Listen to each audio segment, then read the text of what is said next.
तो यार कहानी स्टार्ट होती है एक टूटे फूटे मंदिर से, जहाँ पर हमें कुछ लोगों को दिखाया जाता है जो कि चले जा रहे थे। सीन चेंज होता है अंदर की ओर, जहाँ पर एक लड़की बैठी पड़ी थी और उसको मारने के लिए कुछ बंदे आए हुए थे। टकलू बोलता है कि चल बता अब कहाँ भागेगी, और ये बोलकर वहाँ पर जितने भी बंदे थे ना, वो सारे के सारे बंदे उस लड़की को मारने के लिए फाइनली अपने सूट को बाहर निकाल लेते हैं। लड़की भी लाए, तुम सब में तो बहुत ही ज्यादा हिम्मत हो गई जो मेरे रास्ते पे चले आए। सब मरेंगे, सब मरेंगे, किसी को भी जिंदा नहीं छोड़ूंगी। जिसकी बातों को सुनकर टकलू भी अपने आदमियों से बोलता कि बस बहुत हुआ इसकी बकचोदी, एक काम करो इसको मार डालो। और वही होता है, वहां पर जितने भी बंदे थे ना, वो सारे के सारे बंदे उस लड़की पर टूट पड़ते हैं, जहां पर लड़की अभी तक लिटरली में आराम से बस बैठी ही पड़ी थी। और जैसा ही अटैक होता है ना, तो वो लड़की भी उस टकलू के अटैक को बड़ी आसानी से डोज भी कर लेती है। और अचानक से एक स्लेस होता है, और ये स्लेस इतना पावरफुल था कि पूछो मत, सारे के सारे बंदे एक ही झटके में उड़ जाते हैं। टकलू बोलता है कि सालो ये क्या कर रहे हो तुम लोग, अगर हम लोग इसी तरह से लड़ते रहे ना, तब हम लोग घंटा भी नहीं जीत पाएंगे। एक काम करो, जल्दी से सब लोग मेरा साथ दो, समझे। और साथ देते हैं, जहां पर सारे के सारे बंदे अपनी पावर को मिलाकर कुछ ज्यादा खतरनाक लेवल का एक बीस्ट का फॉर्म क्रिएट करते हैं। उधर अगर बात करें लड़की की, तो भी ये सारा का सारा कांड बहुत ही गौर से बस खड़े होकर देखी जा रही थी। टकलू बोलता है कि कोई फर्क नहीं पड़ता कि तुम कितनी पावरफुल हो, अगर यहाँ पर तुम्हारे जगह पर कोई ग्रीन मास्टर भी होता ना, तो भी मेरी इस फॉर्मेशन का सामना बिल्कुल भी नहीं कर पाता। और ये बोलकर फाइनल उस एनर्जी से बने बीस्ट के द्वारा अटैक को कर दिया जाता है, जिसको अपनी और आता हुआ देखकर लड़की भी तैयार थी और बस एक मामूली सा स्लेस करती है। और ये स्लेस लिटरली में इतना पावरफुल था कि बस जाती है और उस बीस्ट को, उस एनर्जी से बने बीस्ट को पूरे के पूरे तरीके से डिस्ट्रॉय कर देती है। उधर बंदे लोग भी अपने इतना खतरनाक लेवल का पावरफुल अटैक को डिस्ट्रॉय होता हुआ देखकर साला पूरे के पूरे तरीके से हिले पड़े थे कि नामुमकिन, ये कैसे हो सकता है। तभी अचानक से वो जो अटैक था, वो अटैक डायरेक्ट आकर इन लोगों को लगती है, और लगने के साथ ही सच्ची में यार इन लोगों का हल ये हो जाता है। टकलू बोलता है कि क्या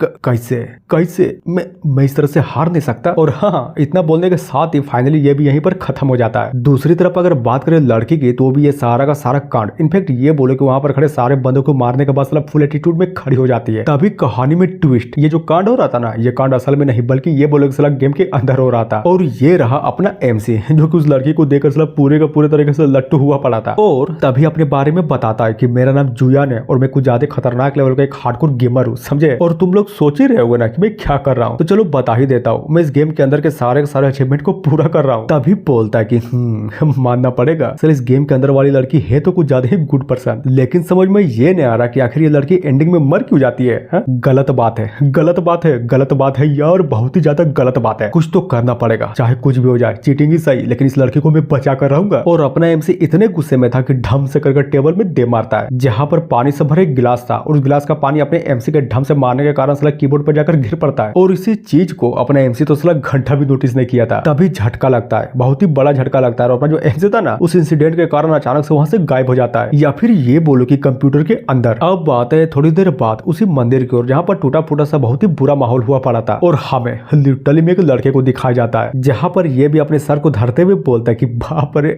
मेरा सर अचानक से इतना दर्द क्यों कर रहा है, मैं तो जस्ट अभी गेम खेल रहा था ना, तो फिर ये मेरे साथ क्या हो रहा है। और इतना बोलने के बाद तभी अचानक से अपने सामने कुछ ज्यादा खतरनाक लेवल की चीज को नोटिस करता है, या फिर ये बोले कि खून को नोटिस करता है कि एक मिनट, खून, बॉडी, इतने सारे मरे हुए बॉडी, और चौंक जाता है कि अरे यार ये क्या बकचोदी है, आखिर यहाँ पर चल क्या रहा है, मैं कोई सपना तो नहीं देख रहा हूँ ना। और पीछे की ओर देखते हुए भागे जा रहा था, तभी अचानक से टकरा जाता है कि एक मिनट, अब ये क्या चीज है, साला कुछ ज्यादा सॉफ्ट लग रही है, क्या है ये। और वो चीज कुछ और नहीं बल्कि ये बोले कि उसी लड़की के अरमान थे, समझे। लड़की भी धक्का देते हुए बोलती कि साले कभी ने कहीं के तू मेरे रास्ते पे आ रहा है, चल दफाओ। और ये देखकर अपने एमसी भी चौंका पड़ा था, और मनी मन सोचे जा रहा था ये तो वही लड़की है, मानना पड़ेगा यार, माँ कसम ये लड़की तो बहुत ही ज्यादा खूबसूरत है। तभी अचानक से चौंक जाता है कि नहीं नहीं नहीं यार, नहीं, ये समय इस तरह की बकचोदी करने का समय तो बिल्कुल भी नहीं है, कुछ करना पड़ेगा, कुछ सोचना पड़ेगा, कुछ सोचो सोचो सोचो यार, सोचो वरना मैं यहीं पर मर जाऊंगा। और बोलता है कि माफ करना, मेरा मतलब कि मैं तुम्हारे रास्ते पर नहीं आना चाहता था, समझ रही हो ना कि मेरा बोलने का मतलब क्या है। और वो इतना बोल ही रहा था, तभी अचानक से उसके पास से तलवार का कुछ ज्यादा तगड़ा सलेह जाता है, जिसके चक्कर में वो भी हैरान, और जैसे ही पीछे पलटता है ना, तो वो पावरफुल अटैक डायरेक्ट जाकर एक बुद्ध के स्टोन से टकराती है, और पूरा का पूरा स्टोन ही दो टुकड़ों में कट जाता है। मेन कैरेक्टर सोचता है कि मम्मी रे, क्या ये अटैक मेरे लिए था क्या? नहीं नहीं, ये अटैक मेरे लिए नहीं था, अगर ये अटैक सच्ची में मेरे लिए होता ना, तो मैं अभी तक मर चुका होता। तभी अगर बात करें उस स्टोन की, तो अचानक से उसके अंदर से एक आवाज आती है कि ठडियंग मास्टर भागिए, जिसको सुनने के बाद अपना एमसी भी एक पल के लिए चौंक जाता है, और फिर से अपने एमसी के माथे पर दर्द हो जा रहा था। तभी अचानक से गेम की मेमोरी याद आती है कि क्या ये एग्जैक्टली बिल्कुल वही सेम चीज नहीं हो रही है क्या? गेम के अंदर मेरा कैरेक्टर प्राइम मिनिस्टर का तीसरा बेटा था, जिसको इस लड़की रे ने किडनैप कर लिया था, यानी कि यार मैं मैं यार मैं पता नहीं कैसे, लेकिन मैं इस गेम के अंदर आ गया, और अंदर आया वो सब छोड़ो, फाइनल बॉस का तीसरा बेटा भी बन गया। लेकिन सोचने के बाद तो ये है कि मुझे इस चोमू का कैरेक्टर ही क्यों मिला। ये तो साला बिन मुसीबत का मुसीबत है, किसी भी तरह से मर जाता है। वैसे क्या नाम था इस कैरेक्टर का? जू चेंगटियन ना? हाँ, अब याद आया। और तुम्हारा नाम रेन किंगमो, वही लड़की जो बहुत ही ज्यादा एटीट्यूड में रहती है और चौंक जाता है कि 1 मिनट, वही लड़की ना एटीट्यूड वाली। अरे यार ये मैं कहाँ फंस गया। दूसरी दुनिया में जाने पल के लिए समझ सकता हूँ, लेकिन इतने शरीर को छोड़कर इतने बेकार, इतने घटिया, इतने टट्टी जैसे शरीर को ही मुझे क्यों चुनना पड़ा? 1 मिनट, ये पैनिक होने का समय तो बिल्कुल भी नहीं है। सोचो तुमने बहुत ही ज्यादा गेम खेला है, अपनी पूरी की पूरी जिंदगी में बस गेम ही तो खेला है, इसलिए सोचो कोई तो ऐसी चीज होगी, कोई तो ऐसा लूप होल होगा जहाँ पर मैं उसका यूज कर सकता हूँ। वैसे नोबल में मैंने ये भी पढ़ रखा था कि दूसरी दुनिया में जाने वाले को चीट के नाम पर सिस्टम मिलता है, तो फिर मेरा सिस्टम कहाँ पर है? और ये सारा का सारा कांड, इनफैक्ट ये बोले कि अपने एमसी को इस तरह से बकचोदी करता हुआ देखकर ये जो लड़की थी ना, ये भी पूरी की पूरी तरीके से कंफ्यूज थी। तभी कहानी में ट्विस्ट, फाइनली सिस्टम अपेयर होता है कि बधाई हो, प्लेयर नंबर इतना इतना इतना, आपने ट्रांसमाइग्रेशन के बाइंडिंग सिस्टम को एक्टिवेट कर लिया है। जिसको देखने के बाद अपना एमसी भी फुल खुश कि यस, जानता था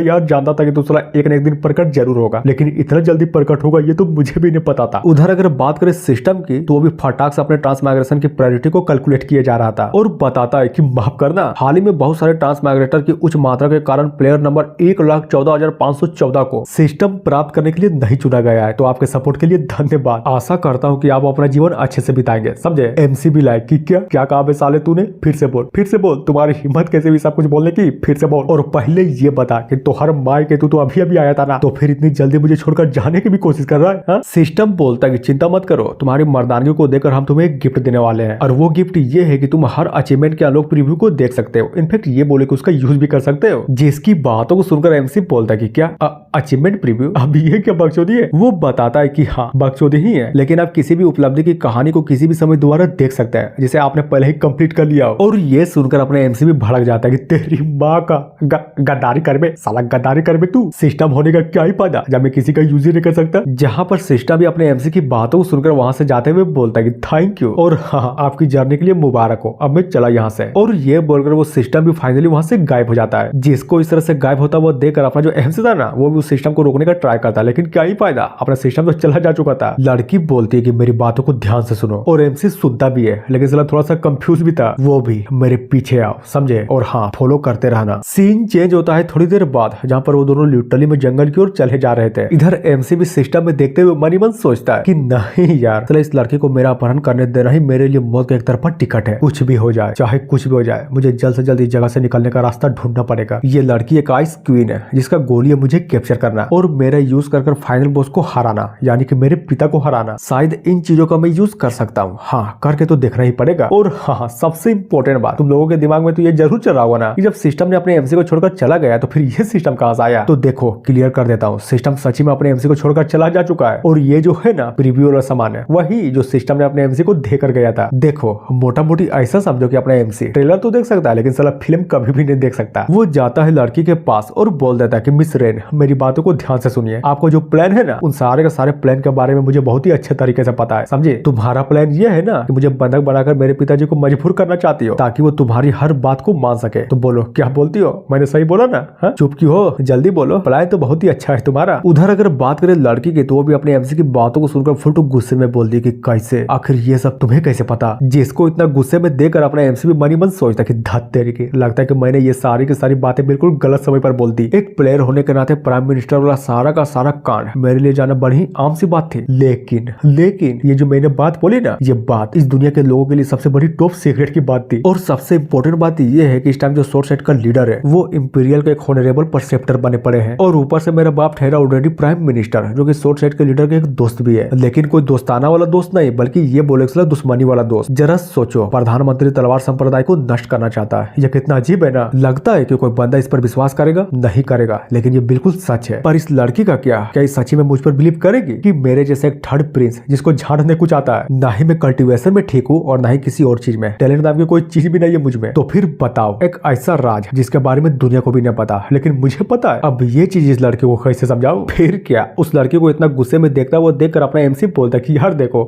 मुझे पता है कि तुम्हारे दिमाग में बहुत सारे सवाल चल रहे होंगे, लेकिन मैं क्लियर कर सकता हूँ, समझे? बस तुम्हें करना यह है कि गुस्सा मत हो, हम बात करेंगे, हम धीरे धीरे बात करेंगे, माँ कसम, जान ना ही लेना है और ना ही देना है। सीन चेंज होता है लड़की की ओर, जो कि अपने स्वord को निकालते हुए धीरे धीरे कर अपने एमसी की ओर बढ़े जा रही थी। तभी एक स्लेश करती है जिससे अपने एमसी का गर्दन पूरे का पूरे तरीके से उड़ जाता है। और ये चीज देखकर अपने एमसी भी पूरे के पूरे तरीके से चौंका पड़ा था कि नहीं नहीं, मैं इस तरह से नहीं मर सकता। अब बात है थोड़ी देर बाद, जहाँ पर हमें लिटरली में एक पेड़ को दिखाया जाता है जिससे पानी की बूंदें टपाक से करके जमीन पर गिरती है। और अपने एमसी का हाल तो देखो, वो जिंदा था, नहीं मरा था, लेकिन साला बहुत ही ज्यादा डरा पड़ा था। तभी अचानक से चौंकते हुए बोलता कि 1 मिनट, मैं जिंदा हूँ, पर कैसे? मैं तो मर गया था ना, इस लड़की ने मुझे मार डाला था, यानी कि मैं अभी तक जिंदा हूँ। मतलब समझे, ये सारा का सारा कांड एक इल्यूजन था, या फिर ये बोलो कि इस लड़की की दी हुई वार्निंग। उधर लड़के भी बहुत ही स्पीड से अपने एमसी के पास आते हुए बोलते कि एक बात बताओ, आखिर ये चीजें तुम्हें कैसे मालूम, और अगर झूठ बोला तो मैं तुम्हें यहीं पर मार डालूंगी। एमसी भी लाइक नहीं नहीं, बिल्कुल भी नहीं, मैं यहाँ पर मर नहीं सकता, चाहे कुछ भी हो जाए, मुझे इस लड़की को समझाना होगा। तभी बोलता है कि ओ तो ये बात है, तुम ये पूछ रहे हो मुझे ये सारी की सारी चीजें कैसे मालूम, चलो अच्छी बात है, लेकिन एक बात क्लियर कर देता हूँ, मैं कोई नॉर्मल बंदा नहीं, बल्कि ये बोलोगे थर्ड प्रिंस हूँ, समझे। और तुम बात भी तो उसी की कर रही हो जो कि मेरा बाप है, तो फिर तुम्हें बताओ मैं अपने बाप के बारे में कैसे नहीं जानूंगा। हा? और सबसे इंपॉर्टेंट बात, मुझे भी अपने बाप को लेकर तुमसे एक सवाल पूछना था। चलो बताओ, एक थर्ड प्रिंस होने के नाते तो मुझे ये सारी बातें पता है,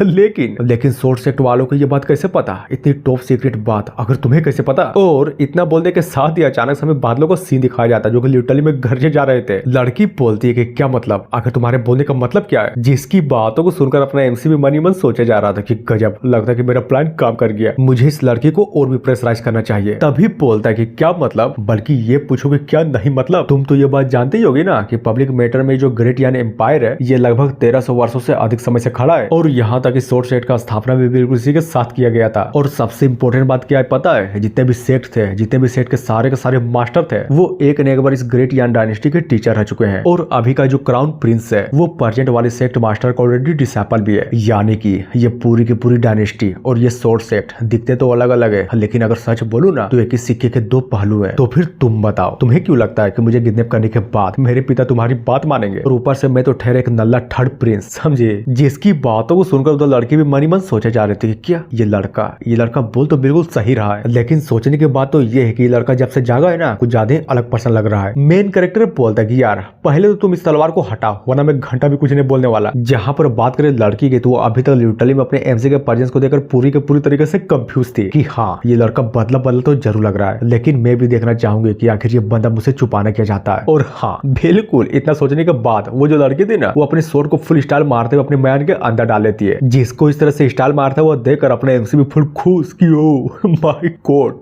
क्या था ये, मतलब मुझे तो बहुत ही ज्यादा पसंद आया। और ये सुनकर वो जो लड़की थी ना, वो भी अपने एमसी की क्यूरियोसिटी को देखकर अपनी स्वॉर्ड को बाहर निकालकर फिर से स्टाइल मारते हुए अपने मैन के अंदर डाल लेती है। एमसी भी लाइक कूल, ये हुई ना बात, साला ये तो फिर से जबरदस्त लगा। पर 1 मिनट, ये तुम क्या कर रही हो, आखिर तुम उस डंडे को क्यों उठा रही हो? हा? लेकिन क्या, जैसे अपने एमसी को कुछ समझ आता तभी अचानक से उस लकड़ी से अपने एमसी को ढम से करके सर पे पड़ती है। लड़की बोलती है कि गुड, अब तुम थोड़ी देर के लिए चुप रहोगे, जो कि मेरे लिए सबसे अच्छी बात है। नाइस। जहां पर बात करें अपने मेन कैरेक्टर की, तो वो भी लकड़ी से पीटने के बाद धीरे धीरे कर फाइनली बेहोश हो जाता है। अब बात है थोड़ी देर बाद एक गुफा पर, और ये गुफा सच्ची में असल बहुत ही ज्यादा खूबसूरत थी, और अंदर में अपने एमसी बेहोश पड़ा हुआ था, और अचानक से उठ जाता है और अपने माथे को धरते हुए बोलता है कि बाप रे साला, मेरा सर फिर से दर्द करने लगा, और ये सारी की सारी चीजें इस कमीनी के चक्कर में हो रही है। पर वो सब छोड़ो, हौसला कुछ ज्यादा ही तेज चल रही है, और मुझे बहुत ही ज्यादा ठंड भी लग रही है। और ये लड़की, नहीं बताओ आखिर क्या जरूरत है मुझे उस डंडे से मारने की है? और जरा देखो तो, मुझे मारकर, मुझे बेहोश कर ये लड़की, ये महारानी यहाँ पर मस्त आराम से कल्टीवेट किए जा रही है, और ये क्या साला मुझे मारने वाले डंडे को भी साथ में लेकर घूम रही है।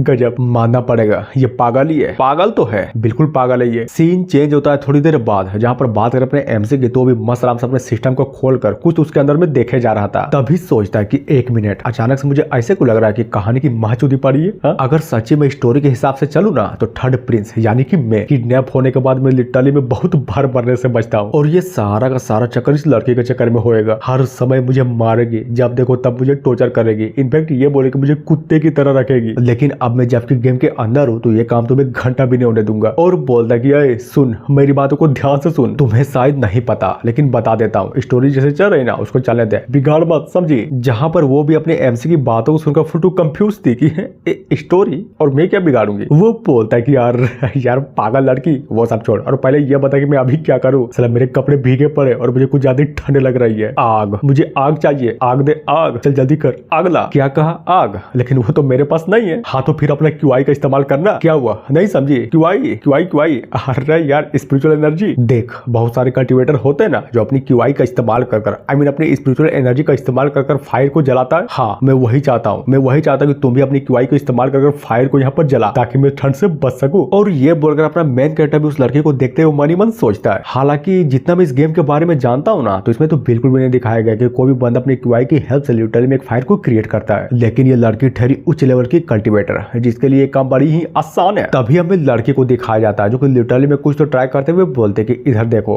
कहीं तुम इसके बारे में तो नहीं बोल रहे थे ना। लेकिन क्या एमसी का क्या, वो तो उस लड़के को इस तरह से करता है वो देख कर पूरे का पूरे तरीके से छोका पड़ा था। इधर लड़की भी उस चीज को अपने एमसी को देते हुए बोलते कि सुनो, तुमने बोला था ना कि क्यूआई का इस्तेमाल कर आग बनाओ, लेकिन मुझसे आग नहीं बना बल्कि ये बोले कि मुझसे ये आइस बना। और वैसे भी मेरा क्यूआई का एट्रीब्यूट आइस टाइप का है, समझे। एमसी बोलता है तेरी माँ का, तो फिर मैं इसका क्या करूँ, मुझे चाहिए आग आग, माँ का भोसड़ा। लेकिन लड़की का क्या, वो तो अपने एमसी की बातों को सुनकर साला पूरा का पूरा इग्नोर मार देती है और ये देखकर अपने एमसी भी पूरी के पूरी तरीके से सटक जाती है। तभी बोलता है कि धात तेरी की, नहीं नहीं साला बहुत ही बुरा हुआ, मुझे अचानक से कमजोरी फील हो रही है, मैं खड़ा नहीं हो पा रहा हूँ। क्या हो रहा है मुझे, बहुत ही ज्यादा कमजोरी फील हो रही है। और ये बोलकर हाँ बिल्कुल उस लड़के का अरमानों में गिरकर अपना जो एमसी था ना साला पूरे के पूरे तरीके से बेहोश हो जाता है। जहाँ पर ये सारा का सारा कांड वो लड़की भी मस्त आराम से बस खड़े होकर देखे जा रही थी। और जरा बाहर तो देखो साला बहुत ही जोरों शोरों से बारिश भी हो रही थी। सीन चेंज होता है थोड़ी देर बाद जहाँ पर वो जो लड़की थी ना वो भी अपने एमसी के शरीर पर पानी डालकर उसको फाइनली उठा देती है। लेकिन अगर बात करें अपने एमसी की तो हाँ बिल्कुल वो अभी तक लिटरली में अनकॉन्शियस ही था। तभी कुछ तो पिलाती है जिसको पीते हुए अपने एमसी भी मनी मन सोचे जा रहा था कि आखिर ये है क्या, बहुत ही ज्यादा स्वादिष्ट लग रहा है। और क्या सच में मैं अभी तक जिंदा हूँ? ओह तो इसका मतलब ये लड़की थी जिसने मुझे बचाया। लेकिन क्या नहीं रुकती, वो जो लड़की थी ना वो जबरदस्ती उस चीज को अपने एमसी को पिलाया जा रहा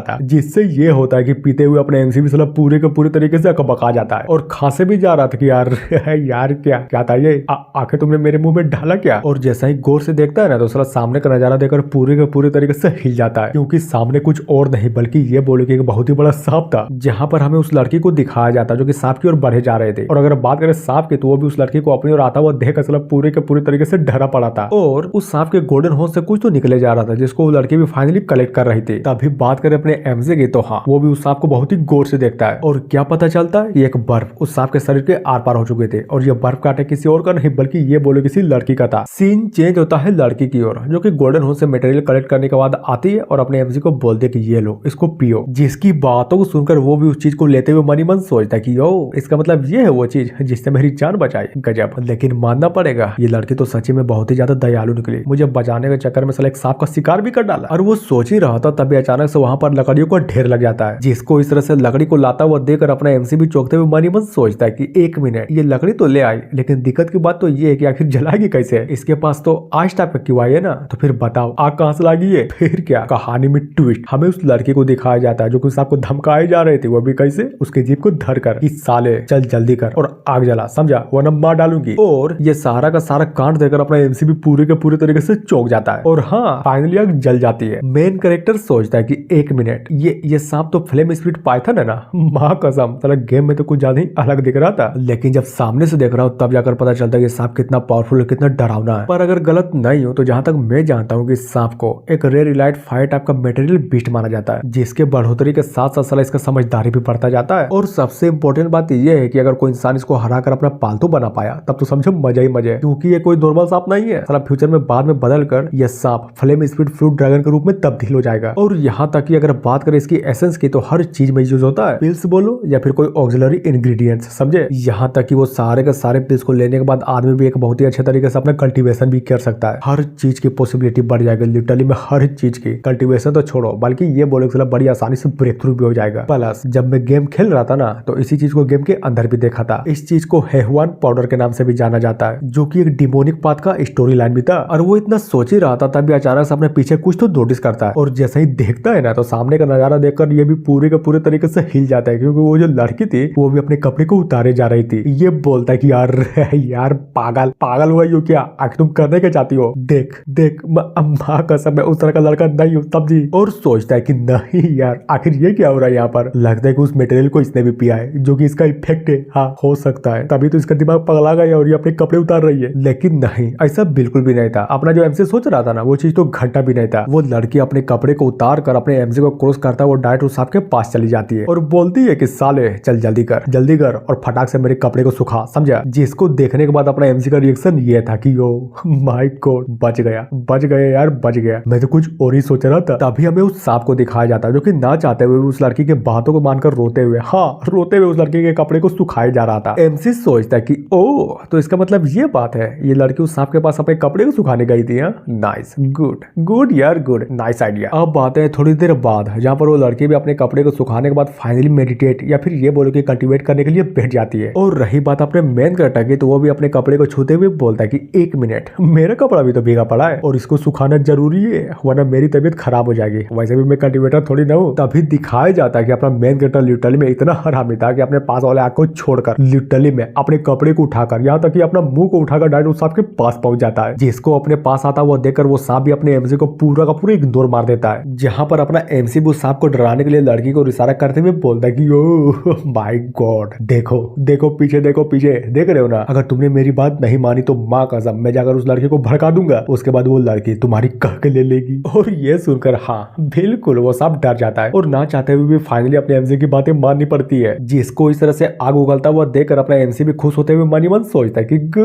गुड यार गुड, तुम तो कुछ ज्यादा प्यारे सांप हो, बस इसी तरह से मेरे कपड़े को सुखा दो और अगर मर भी गए ना तो मुझे घंटा भी चिंता नहीं है। तभी अचानक से कुछ तो होता है और वो सांप साला पूरे के पूरे तरीके से भड़क जाता है और हाँ अपने एमसी के और कुछ ज्यादा खतरनाक लेवल के एक पावरफुल अटैक को कर देता है। जिसको अपनी और इतनी तेजी से आता हुआ देखकर अपना एमसी भी पूरे के पूरे तरीके से चौंका पड़ा था। उसको तो समझ ही नहीं आ रहा था कि वो आखिरकार करे क्या। और यहीं पर मोमेंट चेंज हो जाता है। अचानक से एक स्लेश आती है और उस सांप की जीभ को काट देती है, जिससे वो सांप फिर से अटैक ना कर पाए। और वो जो आग था ना जो कि अपने एमसी को लगने वाले थे उससे उसको बचाने के लिए ये भी आगे आ जाती है और फाइनली अपने एमसी को बचा भी लेती है। और हाँ बिल्कुल उस सांप के ऊपर कुछ ज्यादा खतरनाक लेवल का एक पावरफुल अटैक को भी कर देती है, जिससे वो अटैक लगता है और उस सांप का सर कटने के बाद धम से करके जमीन पर गिर जाता है। अब बात है उसी लड़की की ओर जो कि अपने एमसी की ओर घूरते हुए बोले जा रहे थे कि कहीं तू पागल तो नहीं हो गया ना, नहीं बता आखिर तू करने क्या चाहता था। हाँ जिसकी बातों को सुनकर अपना एमसी भी पूरा डर जाता है, लेकिन क्या साला कुछ भी नहीं बोलता है क्योंकि उसको बहुत ही अच्छे तरीके से पता था कि ये जो सारी की सारी गलती हुई ना ये सिर्फ इसी की थी। तभी सोचता कि एक मिनट, गेम की स्टोरी लाइन के हिसाब से ये लड़की मुझे किडनैप कर लेती है और जब रास्ते में चलने की बारी आती है ना तो सफर के दौरान मेरी लिटरली में 2 बार मौत होती है, कभी पानी में डूबकर तो कभी पहाड़ से गिरकर। और यहाँ तक कि हद तो तब हो जाती है जब मैं रास्ते में चल रहा था ना तो एक टहनी आकर मेरे मुंह में लगती है, जिसके चक्कर में मेरी मौत हो जाती है। हालांकि उस टाइम में गेम खेल रहा था, लेकिन इस टाइम तो मैं गेम के अंदर हूँ। दोनों बात तो छोड़ो, अरे यार अगर एक बार भी मर गया ना तो मेरा पता कट जाएगा। लेकिन सोचने की बात तो ये है कि मुझे अचानक से ऐसे क्यों फील हो रहा है जैसे कि कुछ बहुत ही बड़ी गड़बड़ है। और ये सुनकर फुल एटीट्यूड में बोलता है कि लड़की मेरी बातों को ध्यान से सुन, मुझे तुमसे कुछ बात करनी है जो कि बहुत ही ज्यादा जरूरी है। लड़की भी लाइक ठीक है बोलो तुम्हें क्या बोलना है। और ये सुनकर अपना एमसी भी पूरे के पूरे तरीके से डर जाता है कि क्या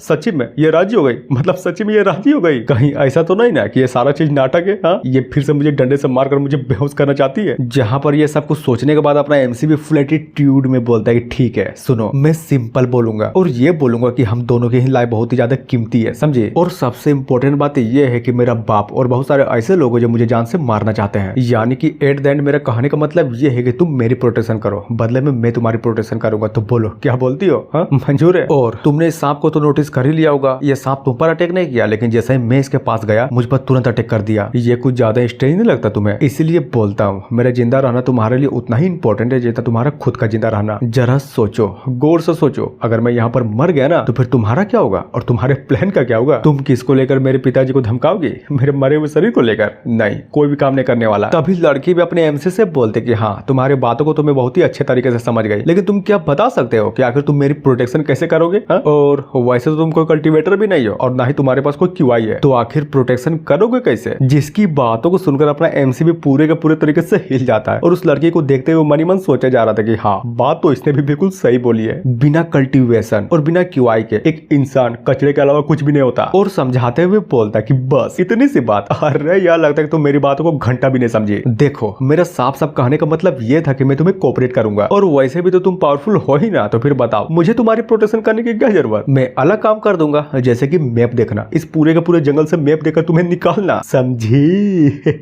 ये तो मेरा मतलब। और चलो ये बताओ, अभी जहाँ पर हम लोग हैं, यानी कि वांगजी माउंटेन रेंज, इसका मैप तो तुम्हारे पास होगा ही ना। और वही होता है, उस लड़की से मैप को लेकर फाइनली अपने सिस्टम के अंदर वाले मैप से कंपेयर किया जा रहा था कि क्या ये मैप सच्ची में अलग तो नहीं है ना। लेकिन नहीं था, साला दोनों के दोनों मैप बिल्कुल सेम थे। एमसी सोचता कि गुड, इतना कुछ देखने के बाद मुझे फाइनली कुछ तो समझ में आ गया। लड़की सुनो, ये जगह दिख रहा है ना, ये जगह जहाँ पर है वहाँ पर एक गुफा है। जब मैं बच्चा था तो मेरे भाइयों के साथ मेरा बाप अक्सर इस जगह पर घुमाने के लिए हम सबको लाया करता था। अगर हम लोग एक बार इस जगह पर पहुंच जाएंगे ना, तब समझ जाओ यहाँ पर कल्टीवेशन के लिए बहुत ही ज्यादा रिसोर्सेज मिलेंगे, और यहाँ तक कि हम दोनों के लिए यहाँ पर जिंदगी जीना भी आसान हो जाएगा। लड़की बोलती है तो फिर तुम्हारे बाप क्या वो तुम्हारा पता वहाँ पर नहीं लगा लेंगे। अरे नहीं, चिंता मत करो, तुम्हें तो लग ही रहा होगा ना कि ये सारा का सारा कांड मैं अपने प्लान के हिसाब से तुम्हें धोखा देने के लिए कर रहा हूँ, लेकिन नहीं कर रहा हूँ, चिंता मत करो। इनफेक्ट ये बोलो कि मैं भी तो अपने बाप से दूर भागना चाहता हूँ। और कहते हैं ना कि सबसे सेफ वही जगह होता है जहाँ पर लोग अक्सर हर रोज वहाँ पर जाया करते हैं। जिसकी बातों को सुनकर वो लड़की भी अपने एमसी से मैप को लेते हुए बोलती कि ठीक है, चलो मेरे पीछे आओ, मैं तुम्हें वहाँ पर ले चलती हूँ। और ये सुनकर अपना एमसी भी खुश था। सीन चेंज होता है थोड़ी देर बाद, बारिश हो रही थी, साला बहुत ही जोरों शोरों से धुआंधार बारिश हो रही थी, और ये दोनों के दोनों चले जा रहे थे। जहाँ पर बात करें अपने एमसी की, तो हाँ, वो भी इतनी देरी तक चलने के बाद घंटा भी नहीं चल पा रहा था, इसीलिए तो लकड़ी का सहारा लेकर वो भी उस लड़की के पीछे चले जा रहा था। और बोलता है कि मैडम बताओ तो यार, और कितना दूर है हा? लेकिन नहीं, कोई जवाब नहीं देती। इनफेक्ट ये बोले कि अपने एमसी को पूरा का पूरा इग्नोर मार देती है और चले जा रहे थे। जहाँ पर अपना एमसी उसके पीछे पीछे चलते हुए पूछे जा रहा था कि बताओ तो यार, और कितना दूर है। अब बातें 1 घंटे बाद, जहाँ पर अपने एमसी को घंटा भी कोई जवाब नहीं मिलता, तभी अचानक से फुल गुस्से में लकड़ी को फेंकते हुए बोलता है इसकी माँ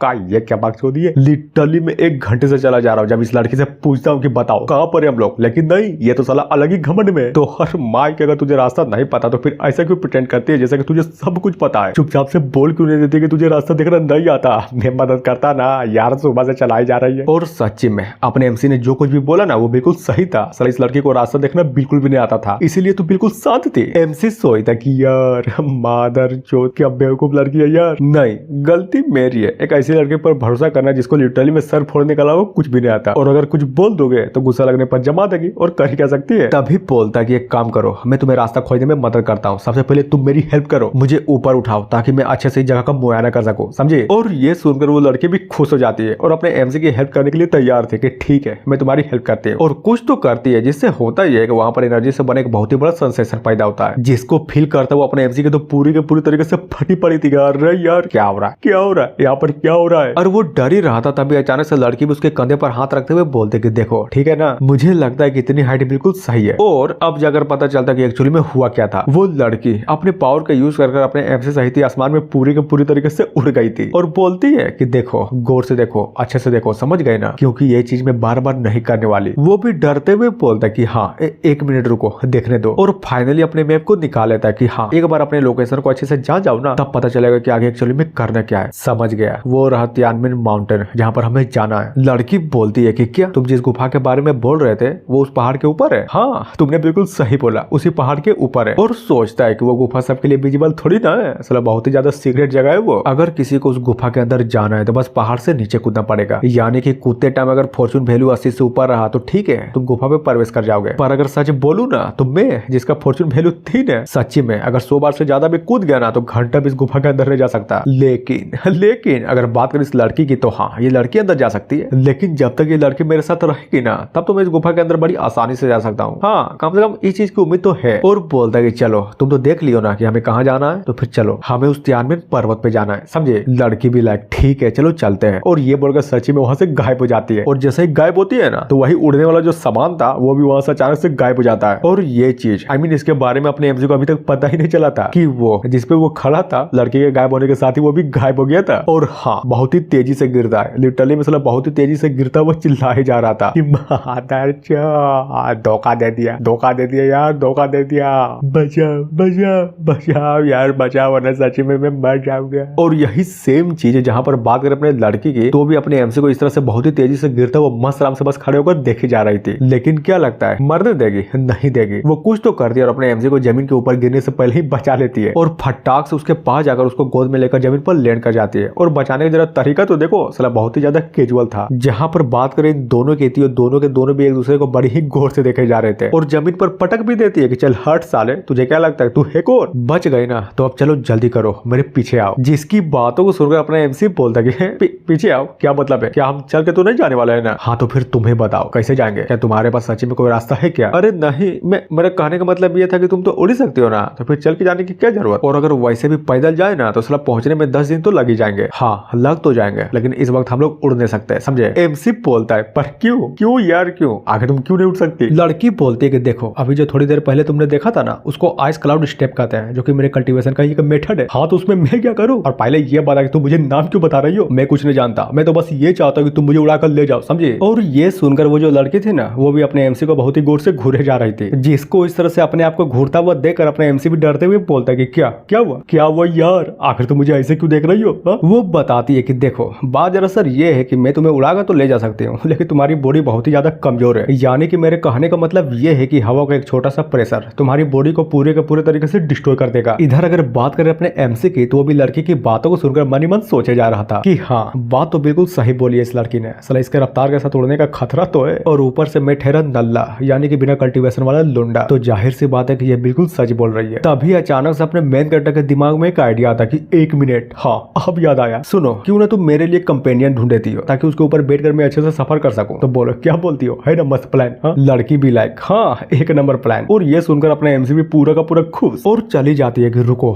1 मिनट यहीं पर रुको, मैं भी तुरंत आई। एमसी सोचता कि चलो यार ये लड़की जिंदगी में पहली बार मेरी बातों को बहुत ही जल्दी समझ पाई है। Good good good good. और अगर ये इसी तरह से मेरा ख्याल रखती रही ना तो मेरी जिंदगी बहुत ही ज्यादा आसान हो जाए। और वो सोच ही रहा था तभी अचानक से जंगल के बीच से लिटरली में ऐसा किसी के तो चिल्लाने की बहुत ही जोरों शोरों से आवाज आई जा रही थी, जिसको सुनने के बाद अपना एमसी भी पूरे तरीके से हक्का बक्का रह जाता है। तभी रमलिंग स्टार्ट हो जाती है और जंगल के सारे जानवर भागे जा रहे थे। एमसी सोचता है कि 1 मिनट, आखिर ये क्या बकचोदी है? आखिर ये दहाड़ थी किसकी जो एक ही बार में जंगल के सारे जानवरों को भागने में इस तरह से मजबूर कर दिया? लेकिन सबसे इंपॉर्टेंट बात यह है कि आखिर ये लड़के किस तरह के जानवर को पकड़ने की कोशिश कर रही है। फिर क्या इस बार अंदर से पिटने की आवाज आ रही थी और ये जो लड़की थी ना, ये बहुत ही जोरों शोरों से किसी को बहुत ही गंदे तरीके से पीट रही थी। ये बोलता है क्या हुआ? आवाज धीरे धीरे स्लो क्यों होती जा रही है? और अचानक से झाड़ियों में किसी को तो नोटिस करता है और जैसे झाड़ी हटती है ना तो ये था साला ये दोनों के दोनों थे। और अब जाकर पता चलता है कि एक्चुअली में चिल्लाने की आवाज किसकी आ रही थी। देखो गौर से देखो, और जानवर को तो देखो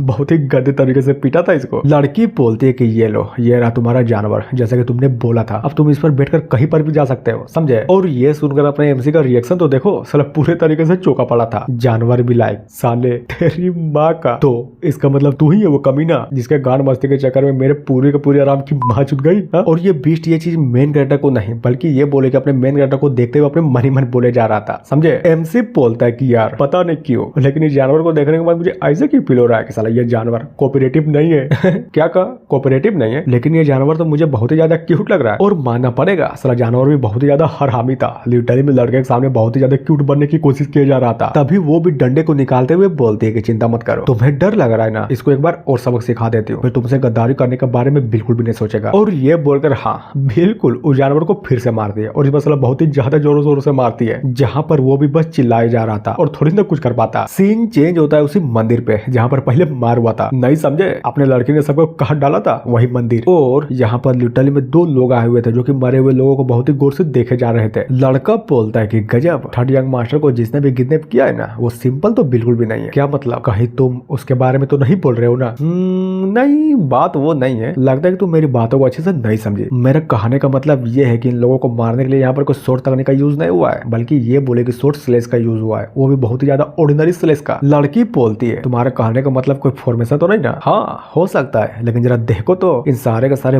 बंदों को सिर्फ एक सिंगल से स्ट्राइक से मार डाला, तो इसमें दिक्कत की क्या बात है? ये तो तुम भी कर सकते हो ना। वेल क्या बोलूं, जहाँ तक बात है इन बंदे लोगों की तो हाँ सिंगल स्ट्राइक में काट सकता हूँ, लेकिन जो बुद्धा की मूर्ति कटा हुआ ना उसको तो बिल्कुल भी नहीं काट सकता। यानी कि मेरे कहने का सिंपल मतलब ये है कि वो जो कोई भी है साला मुझसे बहुत ही ज्यादा पावरफुल है। और ये चीज तो तुम्हें पता ही होगी ना कि जो सबसे बड़के वाले यंग मास्टर है वो तीसरे यंग मास्टर के कारण शाही राजधानी से जिंगजन शहर की ओर पहले ही भाग चुके हैं, इसलिए जाओ और पहले इसके बारे में रिपोर्ट करो। हो सकता है कि थर्ड यंग मास्टर को किडनैप करने वाला कोई नॉर्मल पर्सन नहीं बल्कि ये बोल के ग्रैंड मास्टर बनने में कुछ ही दूर हो, या फिर हो सकता है कि ऑलरेडी ग्रैंड मास्टर हो। समझी मेरे बोलने का क्या मतलब था? लड़की बोलती है तो फिर तुम्हारा क्या, तुम क्या करने वाले वाले हो? ज्यादा कुछ नहीं, मैं बस उसके पीछे जाऊंगा और ये देखना चाहता हूँ कि आखिर थर्ड यंग मास्टर को किडनैप करने के पीछे उसका मकसद क्या है। और अगर गौर से सोचूं ना तो कहीं ज्यादा दूर तक नहीं गए होंगे, बल्कि आसपास ही होंगे। इसलिए जाओ, मैंने जो बोला बस वो करो और हाँ अपना ध्यान रखना। और ये बोलकर वो लड़का फाइनली बहुत ही स्पीड से अपने हीरो की ओर बढ़ जाता है। अब बातें हैं इधर अपने जानवर की ओर, जिसको बहुत ही गंदे तरीके से पड़ी थी और उसके ऊपर ये दोनों बैठे पड़े थे, या फिर ये बोले कि एक बैठा था और एक खड़ा था और ये जानवर रोते हुए चले जा रहा था। एमसी बोलता कि यार ये क्या बकचोदी है, अगर ये जानवर मुझे खाने की कोशिश करे तो तब क्या होगा, मैं तो मर जाऊंगा ना। साला बहुत ही ज्यादा खतरा इसके साथ चलने में। लड़की भी लायक चिंता मत करो, जब तक मैं हूं ना ये तुम पर बिल्कुल भी अटैक नहीं करेगा। ठीक है, अब जब तुम इतना बोल ही रही हो तो मान लेता हूँ, लेकिन हाँ अनसेफ तो साला अभी भी फील हो रहा है मुझे। और वो बोल ही रहा था तभी अचानक से अपने एमसी का दिल में लिटरली में बहुत ही बड़ा झटका लगता है, जिसको इस तरह से परेशान होता हुआ देखकर उधर लड़की भी चौंकते हुए बोलती है कि क्या हुआ, तुम ठीक तो हो ना, आखिर तुम्हें हो क्या रहा है। एमसी सोचता है कि नहीं बिल्कुल भी नहीं, मुझे पता इस गेम के रिकॉर्ड के बारे में, मुझे इतना तो पता है कि साला इस यंग मास्टर का शरीर बहुत ही ज्यादा कमजोर है और इतनी कमजोर बॉडी के ऊपर ये बीमारी, ये मैं कहाँ फंस गया। और ये सोचकर जैसे ही अपना एमसी जमीन पर गिरने ही वाला था तभी अचानक से अपनी जो लड़की थी ना वो अपने एमसी को जमीन पर गिरने से पहले ही बचा लेती है। अब बात है थोड़ी देर बाद, बल्कि ये बोले बहुत देर बाद मेन कैरेक्टर की आंखें खुलती है और वो पूरा का पूरा चौका पड़ा था और जैसा ही उठता है ना तो उसको उठता हुआ देखकर लड़की बोलती कि ओ तो फाइनली तुम उठ ही गए, चलो अच्छी बात है। एमसी पूछता है कि क्या हुआ, तुम वहाँ पर क्यों बैठी हो और जरा ये भी बता दो कि आखिर में कितने समय से बेहोश था। वो बताती है कि तुम लगभग 4 दिनों से बेहोश थे। जहाँ पर वो भी उस लड़की की बातों को सुनकर सिस्टम को खोलते हुए मन ही मन सोचे जा रहा था कि धत तेरे की, अब साला ये क्या बकचोदी है। मैंने इस गेम को इतने अच्छे तरीके से खेल रखा है, लेकिन इसके बारे में तो इस गेम में कहीं भी जिक्र नहीं है कि मैं लगभग 4 दिनों से बेहोश था। कहीं ऐसा तो नहीं ना कि किसी बंदे ने मुझे लिटरली में जहर दे दिया, या फिर शायद ऐसा भी तो सकता है कि मैं कुछ ज्यादा खतरनाक लेवल का स्पेशल कॉन्स्टिट्यूशन को अवेकन भी कर लूं, जस्ट लाइक टू सोड एम्ब्रायो या फिर स्पिरिट बॉडी या फिर साला डिवाइन सोल बोल। और वो ये सब कुछ सोचकर खुश हो ही रहा था तभी हमें अपने लड़की को दिखाया जाता जो कि अचानक से अपने एमसी के पीछे आ गई थी और बोलती कि साले इस तरह से पागलों की तरह हंसना बंद कर, समझा। जिसकी बातों को सुनकर अपने एमसी भी पूरी तरीके से चौंक जाता है। तभी बताया जाता है कि जब भी कोई बंदा प्रिमोडियल ओरिजिन रियल में एंटर करता है ना तो इस दुनिया का मार्शल आर्ट उसके ब्लड को रिबर्थ होने की प्रिंसिपल देता है। यानी कि कहने का मतलब ये है कि इस पावर को मिलने के बाद उसकी पूरी की पूरी बॉडी इंडिस्ट्रक्टिबल हो जाती है और वो बंदा अगर चाह लेना तो साला किसी की बॉडी पर बहुत ही आसानी से कब्जा भी कर सकता है। और डर जाता है अपने एमसी लिटरली में सारी की सारी बातों को सोचने के बाद डर जाता है कि नहीं नहीं नहीं यार नहीं, कहीं ये सिस्टम लिटरली में मेरी बॉडी पर कब्जा तो नहीं कर लिया ना। हाँ मैं नहीं चाहता, अरे यार मैं तो इस दुनिया में साला पहली बार आया हूँ ना, और बाहर कैसा निकलना वो भी मुझे नहीं पता, और साला यहाँ आने के साथ ही ये सिस्टम मेरी बॉडी पर कब्जा करना चाहता है क्या। और जरा उसके पीछे वाली लड़की को तो देखो, वो तो साला पूरे के पूरे तरीके से गुस्से में थी, क्योंकि अपना जो एमसी था ना उसके बातों पर साला घंटा भी ध्यान नहीं दे रहा था, क्योंकि अपना एमसी अपने ही सोच में अलग मगन में था। लड़की बोलती है कि बच्चे पहले ये बताओ क्या तुम सच्ची में थर्ड प्रिंस हो ना, मुझे तो नहीं लगता मेन कैरेक्टर